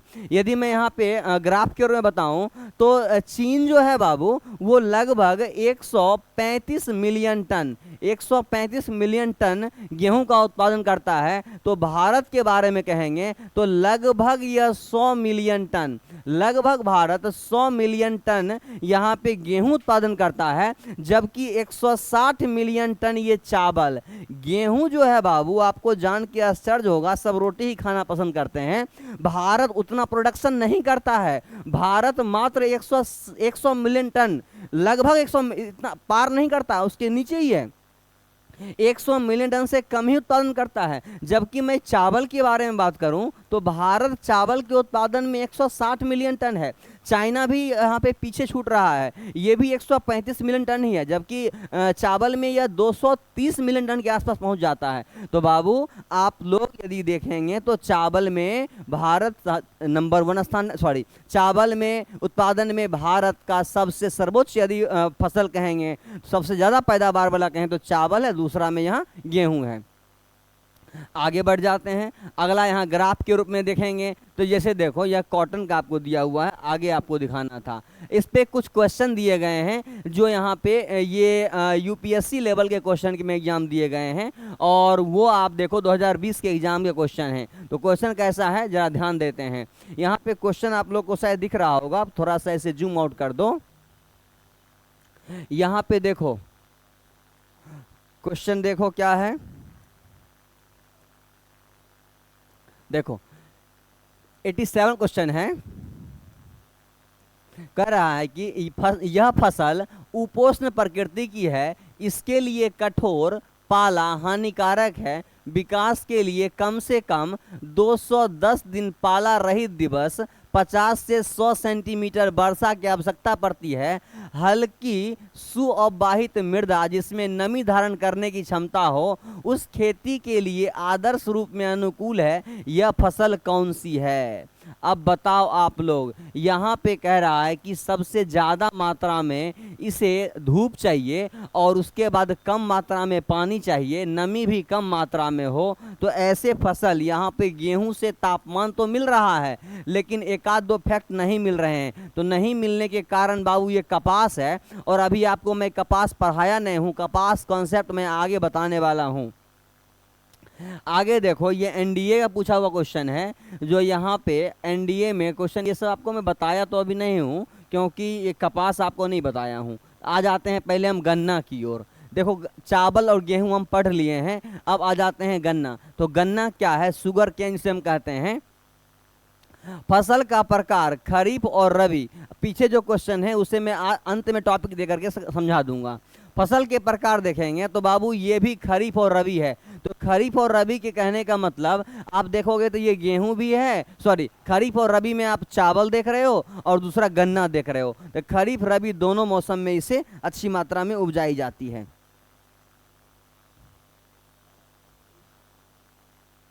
चलिए, ये अभी भाई कर रहा है सर पहचाने, मैं 2 साल का बच्चा आपका क्लास कर रहा हूँ। अच्छी बात है, तुम प्री मैच्योर हो गए बच्चे। चलो अच्छी बात है। सारे विद्यार्थी मानवी, प्रिया, सृष्टि, राजू, ये क्या नाम है, सौरभ, राधे, अर्जुन सिंह, सारे विद्यार्थी, कृति, अंशिका, स्पीहू कुमारी, सारे विद्यार्थियों को धन्यवाद कि आप लोग लगातार क्लास कर रहे हैं। और क्लास में आप लोगों को समझ में आ रहा है या नहीं आ रहा है ये मुझे बताते रहिए। आगे आगे आगे चलिए।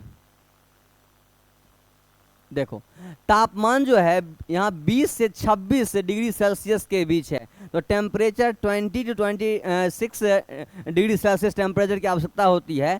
और वर्षा लगभग 75 सेंटीमीटर, वर्षा लगभग यहाँ 75 से 150 सेंटीमीटर चाहिए। तो यह कहने का मतलब है कि गेहूं से थोड़ा ज़्यादा, गेहूं में देखते हैं कि आप 50 से 100 सेंटीमीटर है, तो इसे 75 से 150, गेहूं से थोड़ा ज़्यादा तापमान की आवश्यकता होती है। और वर्षा के भी, गेहूं से तापमान कम है लेकिन वर्षा थोड़ा आवश्यकता ज़्यादा होता है। न्यूनतम जल दक्ष फसल जो है वह कम पानी की आवश्यकता पे यह की जाती है। मिट्टी देखें तो चिकनी दोमट मिट्टी, काली मिट्टी, लाल दोमट मिट्टी में इसकी फसलें अच्छी पैदावार वाली होती है। आगे देखो, आप गन्ना के बारे में देखोगे तो इसी से आपको गुड़ बनाए जाते हैं, चीनी बनाए जाते हैं, और अलग जो स्वीट्स वाले प्रोडक्ट होते हैं अधिकांश मात्रा में गन्ना से ही बनाए जाते हैं। वैसे चुकंदर भी होते हैं, जैसे यहाँ पे आप कह सकते हो तो ये क्या कहेंगे, जैसे कि आप सरस्वती पूजा में यूज करते होंगे, शकरकंद, मिश्रीकंद इत्यादि होते हैं, उससे भी चीनी बनाए जाते हैं। अब देखो, प्रमुख उत्पादनकर्ता में यहाँ भी उत्तर प्रदेश रखता है। उत्तर प्रदेश कई मामला, देखो यहाँ चावल में नंबर 1 था, गेहूं में नंबर 1 था, गन्ना में भी नंबर 1 है। आगे देखो, यहाँ उत्पादन उत्तर प्रदेश, महाराष्ट्र, कर्नाटक, तमिलनाडु और गुजरात में नंबर, यहाँ पे अच्छी पैदावार की जाती है। सर्वोच्च उत्पादन कहेंगे तो ये बाबू उत्तर प्रदेश है, और गन्ना का यहाँ प्रति हेक्टेयर यदि अच्छा उपज होगा तो बाबू ये तमिलनाडु है, जबकि पिछला वाला समय पंजाब था। यहाँ तमिलनाडु में सबसे अच्छी प्रोडक्शन रेट मानी जाती है। सर्वाधिक उत्पादन करने वाला देश ब्राजील, और उसके बाद भारत दूसरा स्थान पे है। मैं यदि कह दूं तो गन्ना में नंबर 1 स्थान रखता है ब्राजील, और मेघों का देश भी ब्राजील कहा जाता है, और दूसरा स्थान कहेंगे तो भारत रखता है। मतलब यहाँ पे चीन पीछे छूट रहा है। पहला स्थान ब्राजील है गन्ना उत्पादन में, और दूसरा स्थान है आपका भारत। तो बहुत सारे ऑब्जेक्टिव फैक्ट बन जाते हैं इससे। यदि हम देखेंगे तो गुजरात में यहाँ देखो 133 मिलियन टन वाला जो है वह जो ये आपको रेट दिख रहा होगा, वो सब तमिलनाडु और गुजरात के इलाका में पर्याप्त मात्रा में यहाँ पे गन्ने की खेती की जाती है। और नंबर 1 स्थान के रूप में ये दिखाया गया है जो अपना ये उत्तर प्रदेश है। ये उत्तर प्रदेश में सबसे ज़्यादा मात्रा में पैदावार की जाती है।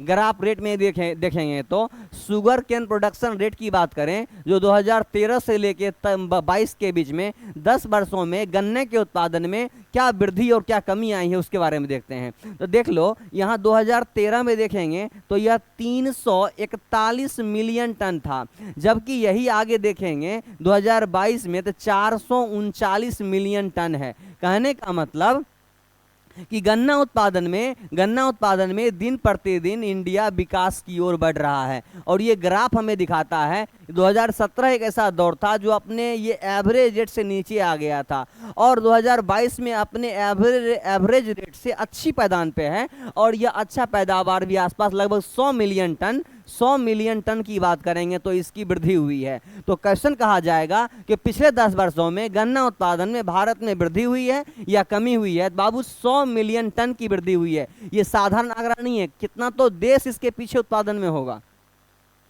आगे बढ़ जाते हैं। आगे देखो, यहां पर ब्राजील सबसे ज्यादा है। आपको जान के आश्चर्य होगा कि ब्राजील 730 मिलियन टन से भी अधिक है। 730 मिलियन, मतलब अकेला एक छत्र राज्य पूरी दुनिया पे ब्राजील का है। 730 मिलियन टन उत्पादन करता है, जबकि इंडिया जो है, इंडिया वह 310 मिलियन टन के आसपास यह उत्पादन करता है। और चाइना हमारे सामने क्या रहेगा, चीन के। तो ये गन्ना के उत्पादन में चीन को हम बहुत पीछे छोड़े हुए हैं। ये 100 मिलियन टन, बेचारा क्या करेगा इसे ये क्या कहते हैं, चमगादड़, बिझी, छुछुन्नर इत्यादि खाने से फुर्सत नहीं मिलता है, तो क्या करेगा, ये चूहा का मीट खाएगा, कुत्ता का मीट खाएगा, इसे गन्ना पसंद ही नहीं है। जबकि देखो इससे 3 गुना इसके पास है, और इसके 2 गुना देखो ब्राजील है। तो अच्छी बात है, कम से कम हम लोग इससे 3 गुना तो उत्पादन कर रहे हैं।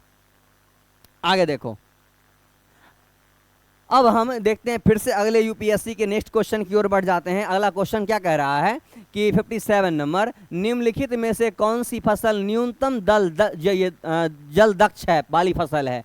तो न्यूनतम जल दक्ष में देखो, यहाँ गन्ना, सूरजमुखी, बाजरा और अरहर। तो अभी हम गन्ना के बारे में जानते हैं कि ये 75 टू 150 सेंटीमीटर वर्षा की आवश्यकता करता है, और बाकी के बारे में अभी हम पढ़े ही नहीं है। तो देखते हैं हमारे यहाँ पे क्या क्या रहा है। तो एक आ रहा है गन्ना है, बाकी तो इससे ज़्यादा ही होगा। तो आपका अप्रोप्रिएट आंसर जो बाबू आ रहा है वो गन्ना आ रहा है। हर एक फैक्ट को जब आप जानेंगे तभी आप इसका अप्रोप्रिएट आंसर पर पहुँच पाएंगे, वरना आप ऐसे ही लटके हुए रहेंगे। नेक्स्ट फैक्ट की ओर बढ़ते हैं। अगला फैक्ट क्या है बाबू? तो अगला है आपकी दाल, और दाल के उत्पादन में भारत का क्या स्थान है वो देखते हैं। तो खरीफ और रबी, दाल जो है वह दोनों प्रकार की फसलें हैं बाबू, खरीफ फसलें भी है और रबी भी है, दोनों में आ रहा है। तो अभी आप खरीफ और रबी के बारे में देख रहे हैं। तो खरीफ और रबी ये दोनों प्रकार की जो फसलें थी बाबू, वो अभी आप देखे थे, आपका चावल था, दूसरा आप कहोगे तो गन्ना था, और तीसरा कह रहे हो तो ये दाल है। तो दाल, गन्ना और ये आपका चावल, तीनों जो है खरीफ और रबी दोनों में आते हैं। जबकि यदि मैं बात करूं तो गेहूं जो है वह रबी की फसल है। तो यहां तक क्लियर है सारे विद्यार्थी को? किसी विद्यार्थी को कोई दिक्कत तो नहीं चल रही है? चलिए, जो भी विद्यार्थी नए हैं वो लाइक, शेयर, सब्सक्राइब इत्यादि करते रहें। चलो नेक्स्ट क्वेश्चन पे नेक्स्ट टॉपिक पे आ जाते हैं बाबू। तो रबी सीजन में उत्पादित दलहन का कुल उत्पादन का 60% से अधिक योगदान है। मतलब यदि खरीफ और रबी में कहेंगे तो रबी फसल के उत्पादन में 60% से अधिक योगदान रहती है। रबी सीजन के दलहन में चना, उसके बाद बंगाली चना, फिर आपका मसूर, अरहर, ये चार जो है वह पर्याप्त मात्रा में होती है।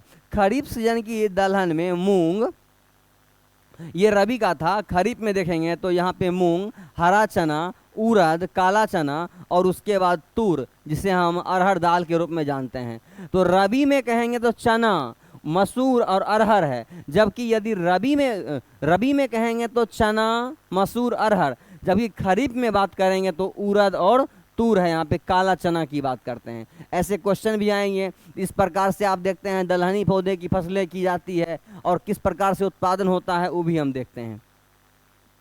आगे ये सब यहाँ पे दाल के बारे में दी गई है, दाल आप लोग सब पर्याप्त जानते होंगे। अगले फैक्ट की ओर बढ़ते हैं। तो तापमान, दाल के लिए तापमान कितना चाहिए? तो 20 से 27 डिग्री सेल्सियस दाल के लिए तापमान की आवश्यकता होती है। वर्षा बाबू बहुत कम वर्षा, यदि कहें तो 25 से 60 सेंटीमीटर की ही आवश्यकता होती है। मिट्टी में बलुई और दोमट मिट्टी इसके लिए बहुत ही पर्याप्त मिट्टी है। शीर्ष दलहन उत्पादन में कहेंगे तो मध्य प्रदेश, राजस्थान और महाराष्ट्र है। मध्य प्रदेश, यहाँ राजस्थान और महाराष्ट्र जो है वह दलहन उत्पादन में अच्छा स्थान रखता है, शीर्ष स्थान रखता है। भारत, देखो भारत विश्व में दलहन उत्पादन में सबसे बड़ा उत्पादक, मतलब वैश्विक उत्पादन का 25%। बाबू पूरी दुनिया में 25, मतलब 1/4 दलहन उत्पादन तो अकेला भारत करता है। 1/4 दलहन का उत्पादन तो अकेला भारत करता है। और विश्व का उपभोक्ता में भी ये कम नहीं है, 27% ये उपभोग कर लेता है और साथ ही ये 14% खरीद भी लेता है। कहने का मतलब कुल मिला के घाटा में ही चलता है। खाद्यान्न के अंतर्गत आने वाले क्षेत्र में दलहन की हिस्सेदारी लगभग 20% है। खाद्यान्न के अंतर्गत आने वाले क्षेत्र में दलहन की हिस्सेदारी, मतलब दाल जो है भारतीय लोग ज़्यादा मात्रा में, कहने का मतलब वो लगभग 20% दाल का वहाँ पे सेवन करते हैं। और अन्य देश जो हैं, जैसे अमेरिका की बात करूँ, रूस की बात करूँ, ब्राज़ील की, तो वहाँ के लोग दाल कम सेवन करते हैं, कुछ सब्जियाँ, या वहाँ पे लोग फास्ट फूड, जंक फूड इत्यादि खाना ज़्यादा पसंद करते हैं। जबकि इंडिया के लोग होते हैं बढ़िया से दाल भात चोखा हुमच के खाते हैं। यहाँ दाल का सेवन ज़्यादा मात्रा में किया जाता है। आगे देखो, देश में कुल खाद्यान्न उत्पादन में इसका लगभग योगदान 9% है। 9% यह भोजन को वह फुलफिल करता है। आगे देखो, भारत में उगाई जाने वाली प्रमुख दालें, तो रहरी, अरहर जो है उसको राहर के रूप में जानते हैं। फिर आपका उड़द है, मूंग, मसूर, मटर, चना, ये सब मुख्य रूप से उपजाई जाती है और सेवन भी मुख्य रूप से की जाती है। फिर आपका दलहनी फसलों में होने वाले, यहाँ होने के कारण में अरहर को छोड़कर सभी फसलें नाइट्रोजन स्थिरीकरण करके मिट्टी की उर्वरता में मदद करती है, इसलिए इन्हें अधिकतर अन्य फसलों के साथ चक्रानुक्रम में उगाया जाता है। जरा ये बात आपको जान के थोड़ा अजीब लगेगा कि यहाँ पे कहेंगे नाइट्रोजन स्थिरीकरण का काम अरहर की दाल नहीं करती है, बाकी सब दालें करती है। इसीलिए नाइट्रोजन स्थिरीकरण होता क्या है, तो वायुमंडलीय नाइट्रोजन जो 78% नाइट्रोजन है, उस नाइट्रोजन को राइजोबियम नामक जीवाणु जो होती है दलहनी पौधों की जड़ों में पाई जाती है, और ये वायुमंडलीय नाइट्रोजन को नाइट्रेट में बदल करके और प्रोटीन का उत्पादन करता है।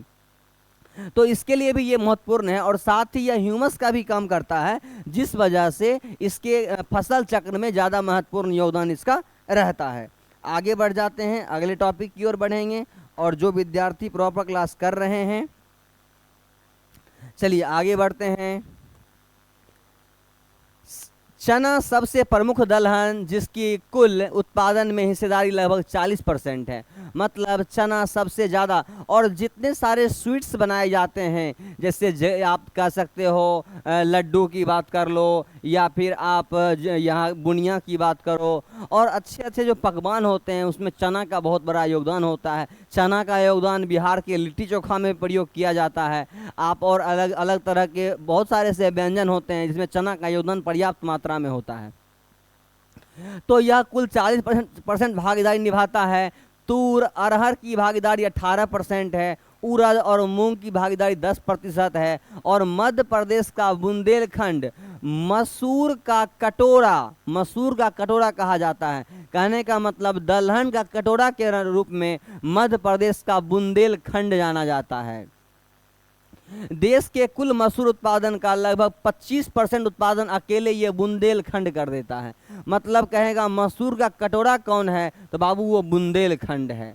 आगे देखते हैं, आगे यहाँ पे ग्राफ के रूप में बताया गया है कहाँ कहाँ पे अच्छी पैदावार की जाती है। तो यदि मैं कहूँ कि यहाँ देखो तूर के रूप में कर्नाटक नंबर 1 स्थान रखता है। दूसरा कह दें चना, तो चना तूर जो है, तूर को हम कहते हैं, यहाँ तूर ही कहा गया है। चना में भी मध्य प्रदेश यहाँ पे नंबर 1 स्थान है। आगे देखते हैं मूंग, तो बाबू मूंग में राजस्थान नंबर 1 स्थान रखता है। और आगे देखेंगे मसूर, तो मसूर जो है बाबू मध्य प्रदेश है, और मध्य प्रदेश का बुंदेलखंड जो है वह चावल, ये दाल के कटोरा, मूंग का कटोरा कहा जाता है। बाउल ऑफ मूंग, ये मूंग का कटोरा के रूप में कौन जाना जाता है बाबू, तो ये आपका बुंदेलखंड है, ये बुंदेलखंड है। आगे देखते हैं, नेक्स्ट क्वेश्चन जो है आपका सिविल सर्विसेज एग्जाम का जो है वह यहाँ पे क्वेश्चन बाबू देखो, भारत में दाल के उत्पादन के संदर्भ में निम्नलिखित कथनों पर विचार करिए। उड़द की खेती खरीफ और रबी दोनों फसलों में की जाती है। अब यदि मैं बात करूं उड़द की फसल, तो खरीफ और रबी में तो की नहीं जाती है। आप यदि बैक रिव्यू करेंगे तो आपको समझ में आएगा। देखो यहाँ पे आप दाल के सेक्टर में आओ, तो यहाँ देखो क्या दिया हुआ है दाल में। आप देखो दाल के लिए इसमें फैक्ट क्या दिए गए हैं। तो देखो यहाँ मैं बताया था कि उड़द के बारे में कर रहा है, उड़द। तो देखो यहाँ पे उड़द में यहाँ आप देखो खरीफ रहा, रबी रहा। तो यहाँ देखो चना है, मसूर, अरहर है, जबकि यहाँ मूंग और उड़द। तो देखो यहाँ उड़द जिसे हम काला चना कहते हैं बाबू, यहाँ पर ये देखो रबी में सिर्फ खरीफ में करते हैं, रबी में नहीं करते हैं। तो ये बातें आपको यहाँ पे जान के थोड़ा अजीब सा लगा कि यहाँ पे क्वेश्चन के अकॉर्डिंग तो ऐसा तो नहीं है। देखो तो यहाँ पे क्वेश्चन कहा क्या रहा है, देखो क्वेश्चन में है कि उड़द की खेती खरीफ और रबी दोनों में। तो बाबू दोनों में तो नहीं होती है, सिर्फ खरीफ में होती है। जब तक आप सारे फैक्ट को नहीं जानते हैं अच्छे से आप आंसर नहीं दे पाएंगे। मूंग देखो, कुल दाल उत्पादन का लगभग आधा भाग केवल मूंग उत्पादन है। तो आधा भाग तो नहीं है बाबू मूंग उत्पादन।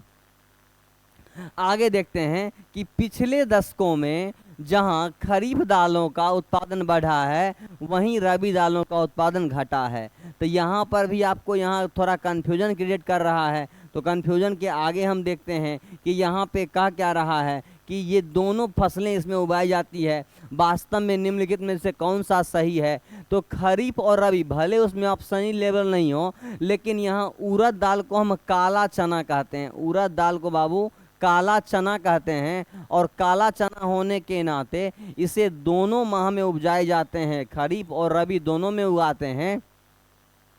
लेकिन यह मूंग आधा उत्पादन करता नहीं है, और खरीफ दालों में ऐसी वृद्धि भी नहीं हुई है। इसका वास्तव आंसर जो होना चाहिए वो एक की ओर ही आंसर होगा।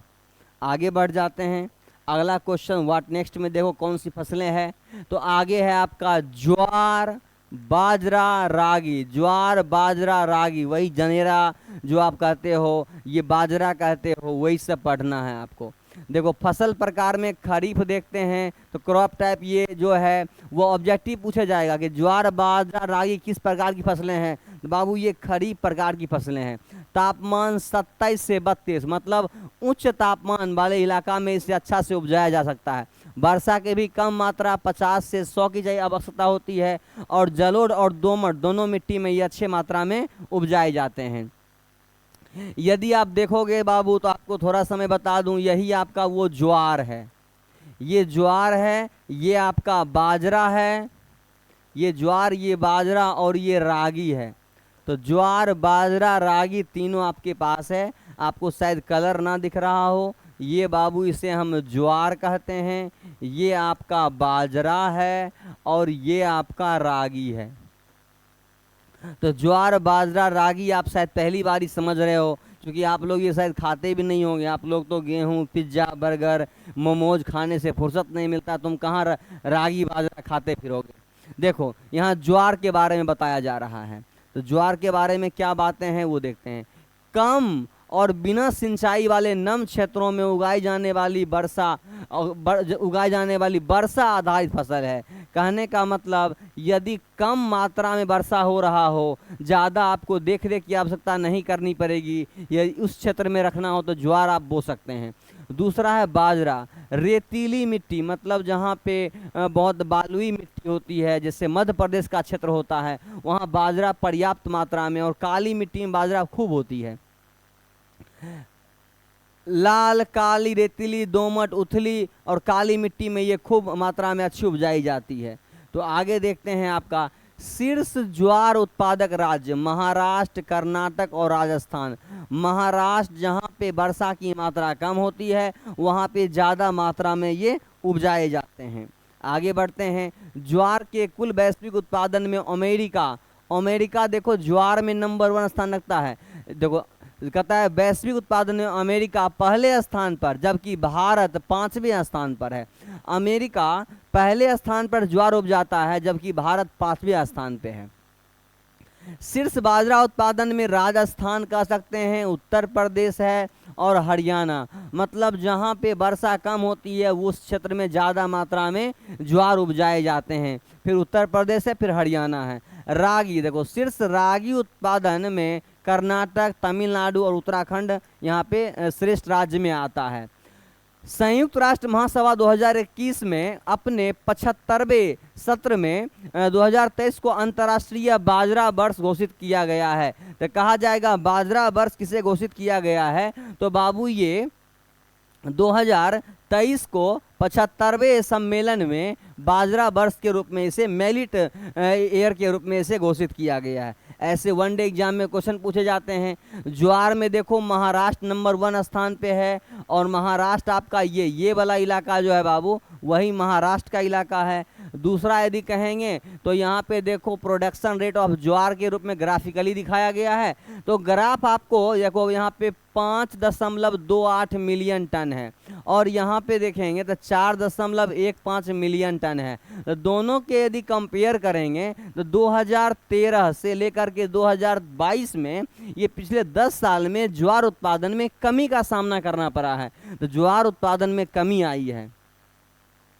आगे देखोगे तो ज्वार उत्पादन में अमेरिका जो है वह शीर्ष स्थान रखता है। दूसरा नाइजीरिया जो है दूसरा स्थान, पहला स्थान जो है अमेरिका, दूसरा नाइजीरिया, तीसरा इथोपिया, वहाँ पे चौथा मैक्सिको है, और 5वां स्थान जो है बाबू वो इंडिया। तो देखो ज्वार उत्पादन में स्थान के बारे में कहें तो अमेरिका पहला स्थान है, और हम जिस भारत में रहते हैं उसका 5वां स्थान है। आगे बढ़ते हैं, दूसरा है आपका बाजरा। तो बाजरा के बारे में देखो राजस्थान, यही वो राजस्थान है बाबू जहाँ पे बाजरा का उत्पादन पहला स्थान में माना जाता है।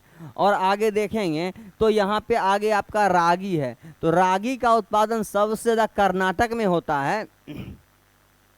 दक्षिण भारत में रागी का उत्पादन पर्याप्त मात्रा में किया जाता है, जिसका राज्य कर्नाटक है।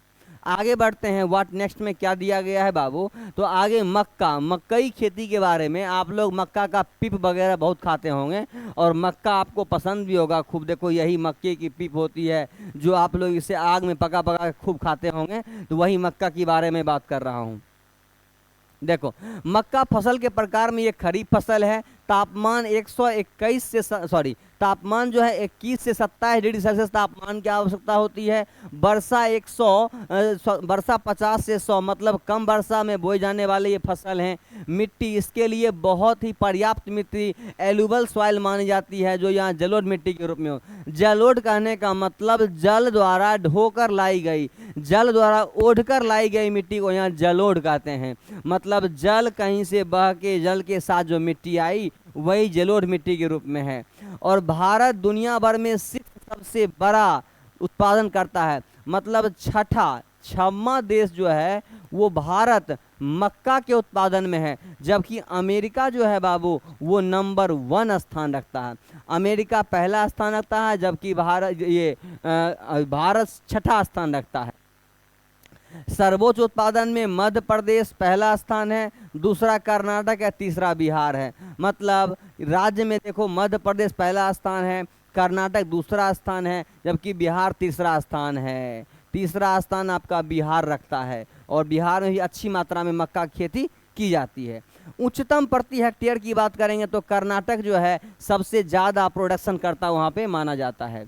और ज़्यादा मात्रा नहीं, पूरे भारत जो है मात्र 324 शायद मिलियन टन, पूरा भारत मिला करके 324 मिलियन टन का ही उत्पादन करता है। और यही आपका वो मक्का है, कच्चे मक्के हैं, ये पक्के मक्के की बात करते हैं, जहाँ पे अलग अलग सेक्टर में इसका अलग अलग तरह से उपयोग किया जाता है। आगे देखते हैं तो बाबू अमेरिका की बात करेंगे तो अमेरिका जो है आपको यहाँ पे देखो 370 से 80 मिलियन टन की ये उत्पादन करता है, जबकि चाइना देखेंगे तो 260 मिलियन टन के आसपास उत्पादन करता है। और ब्राज़ील जो है वह 100 मिलियन टन के आसपास है। अर्जेंटीना जो है 50 मिलियन टन है बाबू, और जबकि यहाँ पे ये कहेंगे तो 60 मिलियन टन पड़ती है। और इंडिया की बात करेंगे तो ये 40 मिलियन टन यहाँ पे मकई का उत्पादन करता है। तो क्या रहा भारत की औकात और भारत कितना उत्पादन करता है, शायद आपको दिख रहा होगा। आगे देखते हैं तो भारत जो है यहाँ मेज प्रोडक्शन में भारत की रेट जो है 24 दशमलव यहाँ पे 26 मिलियन टन बाबू 2013 में था, और यहाँ 33.73 मिलियन टन 2022 में दिख रहा है। तो ज़्यादा अंतर नहीं है, 10 मिलियन टन का है। तो बाबू 10 मिलियन टन में आबादी भी तो बढ़ रही है, 25% पर 10 ईयर में इसकी ये बढ़ रही है आबादी, तो इसके मामला में बहुत पीछे छूट रहा है। व्हाट नेक्स्ट में क्या दिया हुआ, तो आगे आपको चाय दिया गया, बहुत ही कम और टॉपिक बचे हुए हैं। हम देखते हैं नेक्स्ट क्या है। तो तापमान की बात करें चाय के लिए तो 20 से 30, मतलब कहने के लिए है तो उच्च तापमान, मतलब निम्न और उच्च दोनों यहाँ पे तापमान की आवश्यकता होती है। वर्षा देखेंगे तो 150 से 300, मतलब जितना कह दें चावल के लिए आवश्यकता होता है उतना ही चौ से चावल, चौ से चाय, मतलब चावल चाय दोनों के लिए बराबर मात्रा में आवश्यकता होती है। आगे यदि मैं कहूँ मिट्टी, तो दोमट मिट्टी जो प्रकृति में अम्लीय और कार्बनिक पदार्थों से भरपूर होती है, तो जहाँ ज़्यादा मात्रा में कार्बनिक मिट्टी होती है वहाँ पर ये पर्याप्त मात्रा में उपजाई जाती है। प्रमुख उत्पादन की बात करेंगे तो असम, दार्जिलिंग हो, मेघालय, केरल, हिमाचल प्रदेश, तमिलनाडु और कर्नाटक में ज़्यादा मात्रा में ये उपजाए जाते हैं। तो यहाँ देखते हैं असम की चाय, दार्जिलिंग की चाय कहता होगा, मेघालय, केरल, हिमाचल प्रदेश, तमिलनाडु, कर्नाटक की चाय इत्यादि सेक्टर में अच्छी मात्रा में उपजाए जाते हैं। आगे देखो इस प्रकार की चाय होती है जो चाय की पत्तियां तोड़ करके और उसके सुखा करके फिर उसे अलग अलग तरह से बुरादे वाली चाय, अच्छी वाली चाय, अलग अलग क्वालिटी चाय की बनाई जाती है। आगे देखो तो यहाँ देखते हैं पश्चिम बंगाल में डुआर्स, तराई, दार्जिलिंग 3 प्रमुख चाय उत्पादन क्षेत्र हैं। कहने का मतलब आपका यहाँ देखो डुआर्स है, फिर आपका तराई है और दार्जिलिंग है। सर्वोच्च उत्पादन में कहें तो ये असम है। सर्वाधिक उत्पादन करने वाला देश बाबू चीन है। भारत का पहला जीआई टैग, दार्जिलिंग चाय को भारत का पहला जीआई टैग मिला था। ये सब बहुत ही इंपॉर्टेंट फैक्ट हैं जो ऑब्जेक्टिव लेवल से पूछे जाते हैं। अब देखो सांबर जो 2019 में संयुक्त राष्ट्र महासभा द्वारा घोषित किए जाने के बाद प्रत्येक 21 मई को अंतर्राष्ट्रीय चाय दिवस। अब आपसे पूछा जाएगा कि चाय दिवस कब मनाया जाता है, तो बाबू 21 मई को अंतर्राष्ट्रीय चाय दिवस के रूप में जाना जाता है। क्लियर है। आगे देखते हैं, did you know, next point क्या दिया हुआ है।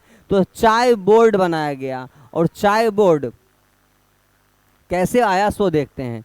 वाणिज्य मंत्रालय के तहत एक वैधानिक निकाय है। 1953 में भारत में चाय उद्योग के विकास के लिए स्थापित किए गए। मुख्यालय इसका कोलकाता में चाय उत्पादन बनाया गया, जो पूरे भारत में 17 अन्य कार्यालय भी बनाए गए। और दुबई और मैक्सिको दो विदेशी कार्यालय भी इसमें बनाए गए। तो आपसे पूछा जाएगा क्वेश्चन कि भारत में चाय बोर्ड कब बना, तो 1953 में चाय बोर्ड बना। ये चाय बोर्ड बाबू कब बना, तो 1953 में। मुख्यालय की बात करेंगे तो कलकत्ता में इसका मुख्यालय है। और यदि कहें दुबई और मैक्सिको में, तो दुबई और मैक्सिको में ये अलग अलग इसके दो विदेशी, चाय के विदेशी हैं लेकिन कॉफी के विदेशी ऑफिस नहीं है। आगे देखो, यहाँ पे सिविल सर्विसेज 2022 के एग्जाम में पूछा गया है। यूपीएससी के 2022 के एग्जाम में कैसा क्वेश्चन रहा है उसे देखते हैं। देखो, भारत में चाय के संदर्भ में निम्नलिखित कथनों पर विचार कीजिए। चाय बोर्ड एक संवैधानिक निकाय है। तो बाबू चाय बोर्ड एक संवैधानिक निकाय है, वो तो कृषि के क्षेत्र में है। यह कृषि एवं किसान कल्याण मंत्रालय के संलग्न नियामक निकाय है।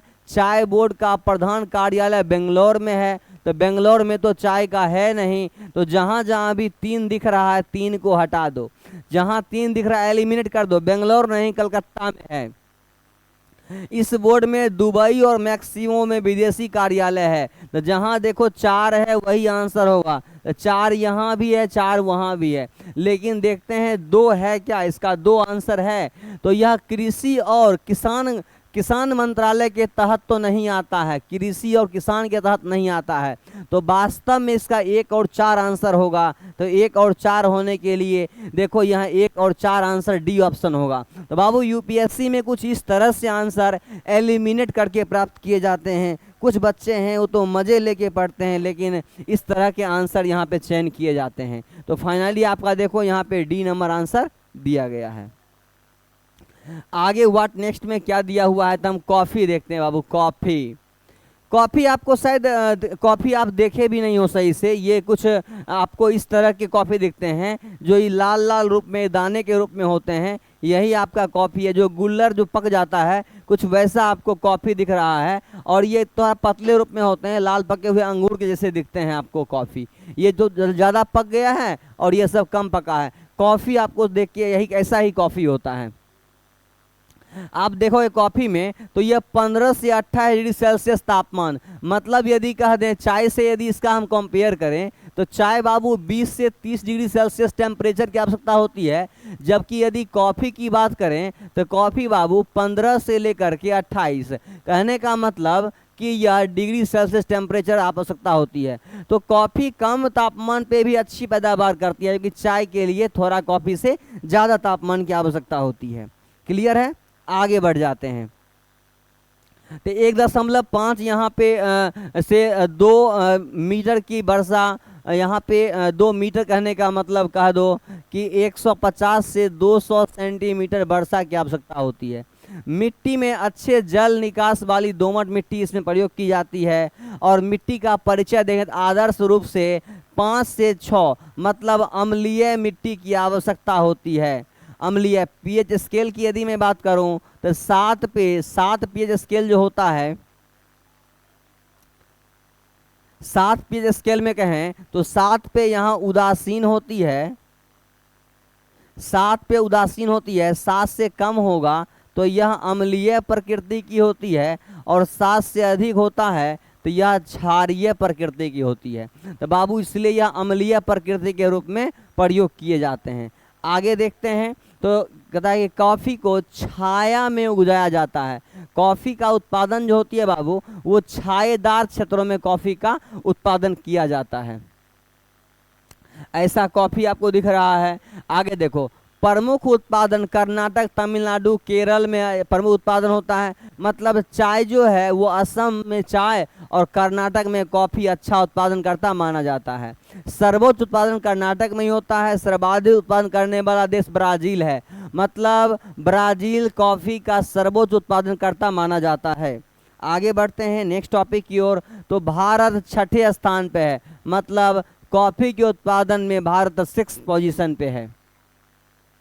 आप देखेंगे 2017 में कॉफ़ी के उत्पादन, तो यहाँ देखो 3120 मिलियन टन था, लाख टन, सॉरी ये लाख टन है, ये लाख टन है। और जबकि 2023-24 देखेंगे तो यह 3853 लाख टन है। तो यहाँ कहेंगे कि जो कॉफ़ी के उत्पादन में वृद्धि हुई है, कॉफ़ी के उत्पादन में वृद्धि यहाँ पे मिला है रिकॉर्ड। आगे देखो नेक्स्ट टॉपिक क्या है। तो भारतीय कॉफ़ी बोर्ड, भारतीय कॉफ़ी बोर्ड क्या है, तो ज़रा हम इसे देख लेते हैं। भारतीय कॉफ़ी बोर्ड क्या है, देखो, कॉफ़ी अधिकतम 1942 के तहत गठित एक वैधानिक निकाय है। मतलब ये यहाँ पे कॉफ़ी की बात करेंगे तो यह एक तरह से वैधानिक निकाय के रूप में है, जो केंद्रीय वाणिज्य और उद्योग, यहाँ पे उद्योग मंत्रालय है, उद्योग मंत्रालय के अंतर्गत आता है। और कहेंगे तो अध्यक्ष में इसमें 33 सदस्य हैं। यदि बात करेंगे बाबू तो इसमें कॉफ़ी में जो सदस्य बनाया गया है उसमें 33 सदस्य हैं। और मुख्यालय इसका कर्नाटक के बालेहोन्नूर में है, कर्नाटक के बालेहोन्नूर में है। और विदेश में कोई कार्यालय नहीं है। कॉफ़ी का तो दुबई में और मैक्सिको में है, लेकिन विदेश में कहीं नहीं है। देखो यहाँ पे चाय के बारे में मैक्सिको और दुबई में है, लेकिन कॉफ़ी का कहीं और नहीं है। प्रमुख कार्य के बारे में बात करें तो भारत में कॉफ़ी के उत्पादन और यहाँ पे विपणन को बढ़ावा देने का काम किया गया है। मतलब कॉफ़ी का प्रोडक्शन रेट बढ़ाने की बात इसमें चल रही है। आगे देखते हैं जो यहाँ पे CISF जो एग्ज़ाम हुआ था 2024 का, इस पे कैसा क्वेश्चन आया है वो देखते हैं। कहता है निम्नलिखित दशाओं में विचार कीजिए, खनिज के पर्याप्त यहाँ पे मात्रा तो पूर्णतया जलोत्सारित उर्वरक, भुरभुरी दोमट मिट्टी, तापमान 15 से 28 के बीच और वर्षा 150 से 250 सेंटीमीटर के बीच और ऊंचाई 600 से 1600 मीटर के बीच है, तो वास्तव में कौन होगा। तो यहाँ तापमान की बात करेंगे तो चाय 20 से 30 मांगता है, जबकि कॉफ़ी 15 से 28 मांगता है। तो यहाँ पे कॉफ़ी एक ही ऑप्शन, इससे पकड़ के हम कॉफ़ी की ओर आगे बढ़ सकते हैं। तो इसका आंसर क्या होगा बाबू, कॉफ़ी। बी नंबर आंसर इसके लिए पर्याप्त है, बी ऑप्शन आंसर यहाँ पे आएगा। अगले देखते हैं तिलहन, और यहाँ पे देख तो ऑयल सीड्स के बारे में क्या दी गई है। तो तिलहन फसलों में तिल, मूंगफली, सोयाबीन, सूरजमुखी महत्वपूर्ण है। तिलहन के उत्पादन में अमेरिका, चीन, ब्राज़ील के बाद चौथा स्थान यहाँ पे भारत का आता है। मतलब तिलहन के उत्पादन में भारत जो है वह बाबू 4th स्टेज यहाँ पे रखता है। यही सब वो आपका यहाँ देखो मस्टर्ड ऑयल है, सरसों की तेल है, सूरजमुखी है, और ये वगैरह वगैरह बहुत सारे सोयाबीन के अलग अलग तेल इसमें दिए गए हैं। आगे देखो मूंगफली के उत्पादन में कहेंगे तो गुजरात जो है, यही आपको जो गुजरात दिख रहा है जहाँ से हमारे मोदी जी आते हैं, वही गुजरात में सबसे ज़्यादा मात्रा में सनफ्लावर की खेती की जाती है। आगे देखो अगले टॉपिक क्या है, तो अरंडी जो है यहाँ पे जिसे हम केस्टोर सीड्स कहते हैं, उसका भी उत्पादन गुजरात में ही की जाती है। मतलब अंडी का तेल भी गुजरात में ही पर्याप्त मात्रा में उत्पादन होता है। यदि तिल की बात करेंगे तो तिल मध्य प्रदेश और यूपी, एमपी और बाबू एमपी यूपीएस के अच्छे प्रोडक्शन करता माने जाते हैं। आगे यदि बात करेंगे तो सोयाबीन जो है बाबू, यहाँ देखो महाराष्ट्र और मध्य प्रदेश, ये महाराष्ट्र और मध्य प्रदेश जो है यह अच्छा उत्पादन करता माना जाता है। यहाँ तक किसी विद्यार्थी को कोई दिक्कत हो तो बताएं। आगे देखो सनफ्लावर, सूरजमुखी की बात करेंगे तो कर्नाटक इसमें स्थान श्रेष्ठ रखता है, लेकिन ये अलग अलग जगह पे भी पर्याप्त मात्रा में इसकी खेती की जाती है। सरसों और राई की बात करेंगे तो सरसों राई में राजस्थान नंबर 1 स्थान रखता है। आगे यदि बात करो व्हाट नेक्स्ट में क्या दिया हुआ है, तो जूट, देखो यही आपका शायद लास्ट टॉपिक है, जूट। और हम जूट को देखते हैं, टॉपिक जूट में क्या क्या हमें पढ़ने हैं। तो देखो बाबू, तापमान इसके लिए 25 से 35, मतलब अत्यधिक तापमान की आवश्यकता होती है। वर्षा भी अधिक ही है, 150 से 250 वर्षा, यह भी ठीक ठाक वर्षा अपने आप में है। मृदा की प्रकार तो अच्छी जल निकास वाली, मतलब जल टिकना नहीं चाहिए, जल्दी से जल्दी निकास हो जाए इसमें। मृदा होती है। मुख्य उत्पादन के रूप में कहा जाए तो पूर्वी भारत कहा जाए बाबू किधर होता है? यदि पूर्वी भारत की बात करो तो बाबू इसे हम पूर्वी भारत मानते हैं। इसे देखो, या सॉरी, ये आपका वेस्ट है, ये ईस्ट है, तो पूर्वी भारत आपका ये वाला भाग होगा, ये वाला भाग पूर्वी भारत है। तो पूर्वी भारत इसका अच्छा माना जाता है। और गंगा के मैदान, ब्रह्मपुत्र के डेल्टा में सर्वाधिक मात्रा में जलोढ़ मिट्टी पाई जाती है, तो ये आपका पूर्वी है, ये बाबू नहीं है। देखो यही आपका वो पटसन है जहाँ पे बिहार में पर्याप्त मात्रा, बांग्लादेश में, बंगाल में खूब, यही आपका पटसन जो सोन के रूप में कहते हैं, जो ऐसे ऐसे लंबे डंठल के रूप में होते हैं, जिसको गांव घर में चन्ना के नाम से भी जानते हैं। और इसी से ये बैग, थैले, बोरे, जो अभी मॉडर्न टाइप के जो बैग और देखते होंगे, ये वास्तव में वही पटसन सोन से बनाए जाते हैं। क्लियर है? यहाँ तक किसी विद्यार्थी को कोई दिक्कत हो तो बताएं। भारत जूट का सबसे बड़ा उत्पादक है, इसके बाद बांग्लादेश और चीन भी है। मतलब भारत सबसे नंबर 1 स्थान भारत रखता है, और दूसरा स्थान बांग्लादेश है, और तीसरा आपका चीन है।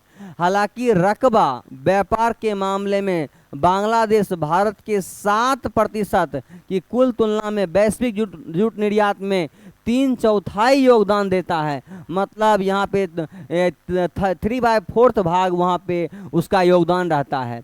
जूट की कृषि 3 राज्यों पश्चिम बंगाल, असम और बिहार में 99%, मतलब वेस्ट बंगाल की बात कर दो, ये असम की बात कर दो, और बिहार की बात कर दें तो यह फर्स्ट, सेकेंड और थर्ड में कुल मिलाकर के 99%, मतलब सबसे ज़्यादा प्रोडक्शन इसमें माना जाता है। आगे बढ़ा जाए, आगे देखो जूट यहाँ पे उत्पादन में पश्चिम बंगाल जो है, ये पश्चिम बंगाल सर्वाधिक मात्रा में उत्पादन करता है। यही पश्चिम बंगाल है जहाँ अभी बहुत गंभीर बातें चल रही है, वही पश्चिम बंगाल सर्वाधिक उत्पादन करता माना जाता है। व्हाट नेक्स्ट में क्या दिया हुआ है देखते हैं। लास्ट टॉपिक आपका कपास है, और कपास देखते हैं। फसल प्रकार में देखें, खरीफ फसल है, किस्में में देखेंगे तो यह लॉन्ग स्टेम्पल, मीडियम स्टेम्पल और शॉर्ट स्टेम्पल, मतलब लंबे रेशे वाले, मध्यम रेशे वाले और सामान्य रेशे वाले यहाँ फसलें माने जाते हैं।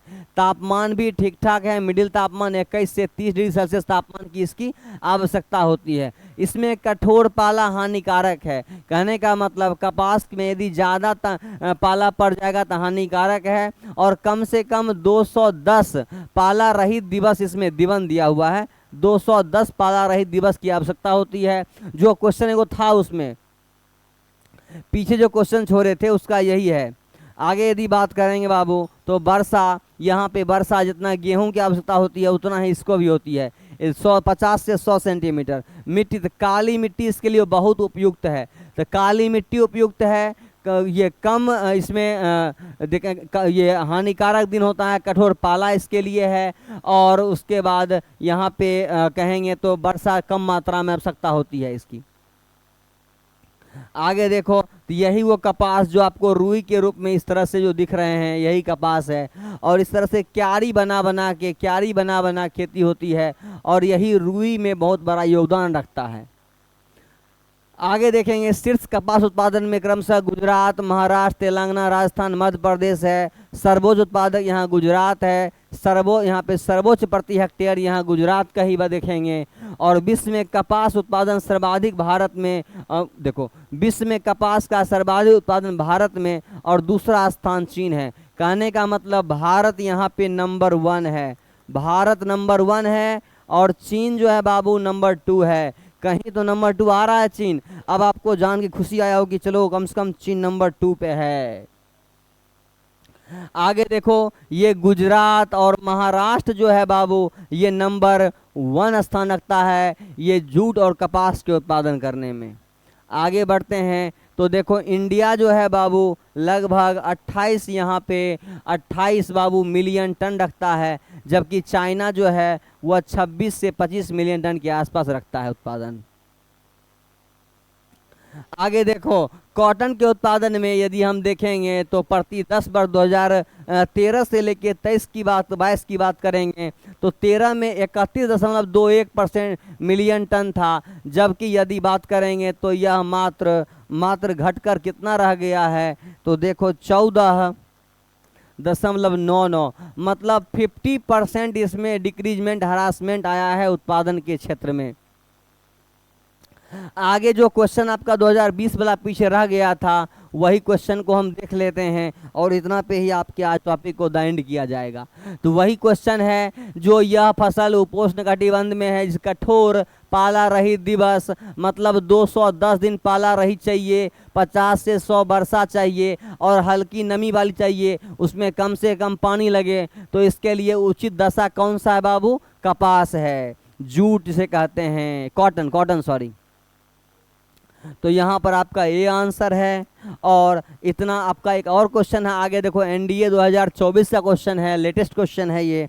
लेटेस्ट क्वेश्चन क्या है, कहता है क्या, रेगर मृदा के संबंध में निम्नलिखित में से कौन सा कथन सही है? यह नंबर 1 कह रहा है कि यह हल्के रंग की मृदा चिकनी और उर्वर मृदा है, यह उष्ण आर्द्र परिस्थिति के कारण दक्कनी बेसाल्टी लावा में विकसित हुई है, इस मृदा में व्यापक रूप से कपासी मृदा खेती की जाती है। तो यहाँ पर ऑप्शन के रूप में कहा रहा है, तो यह भी ये ऑप्शन के रूप में यदि देखा जाए तो बाबू ये पर्याप्त यहाँ पे 2 और 3 हो रहा है, 2 और 3 इसके लिए बेस्ट ऑप्शन सटीक है। तो आज के क्लास में आपको इतना ही बताना है, तो द एंड के फॉर्म में आ जाते हैं आज। तो बेस्ट ऑफ लक सारे विद्यार्थी को, और उसके बाद इसको आप 1-2 बार और देख लीजिएगा तो पर्याप्त समझ में आ जाएगा। कृषि के लगभग सारे फैक्ट बता दिए, जिसमें आपको चावल, गेहूं, मक्का, ज्वार, बाजरा, रागी, तिलहन, जूट, कपास, पटसन इत्यादि इसमें बताए गए हैं। तो प्यारे बच्चों, ये आपके लिए बहुत हेल्पफुल होगा। इतना ही, all the best, thank you.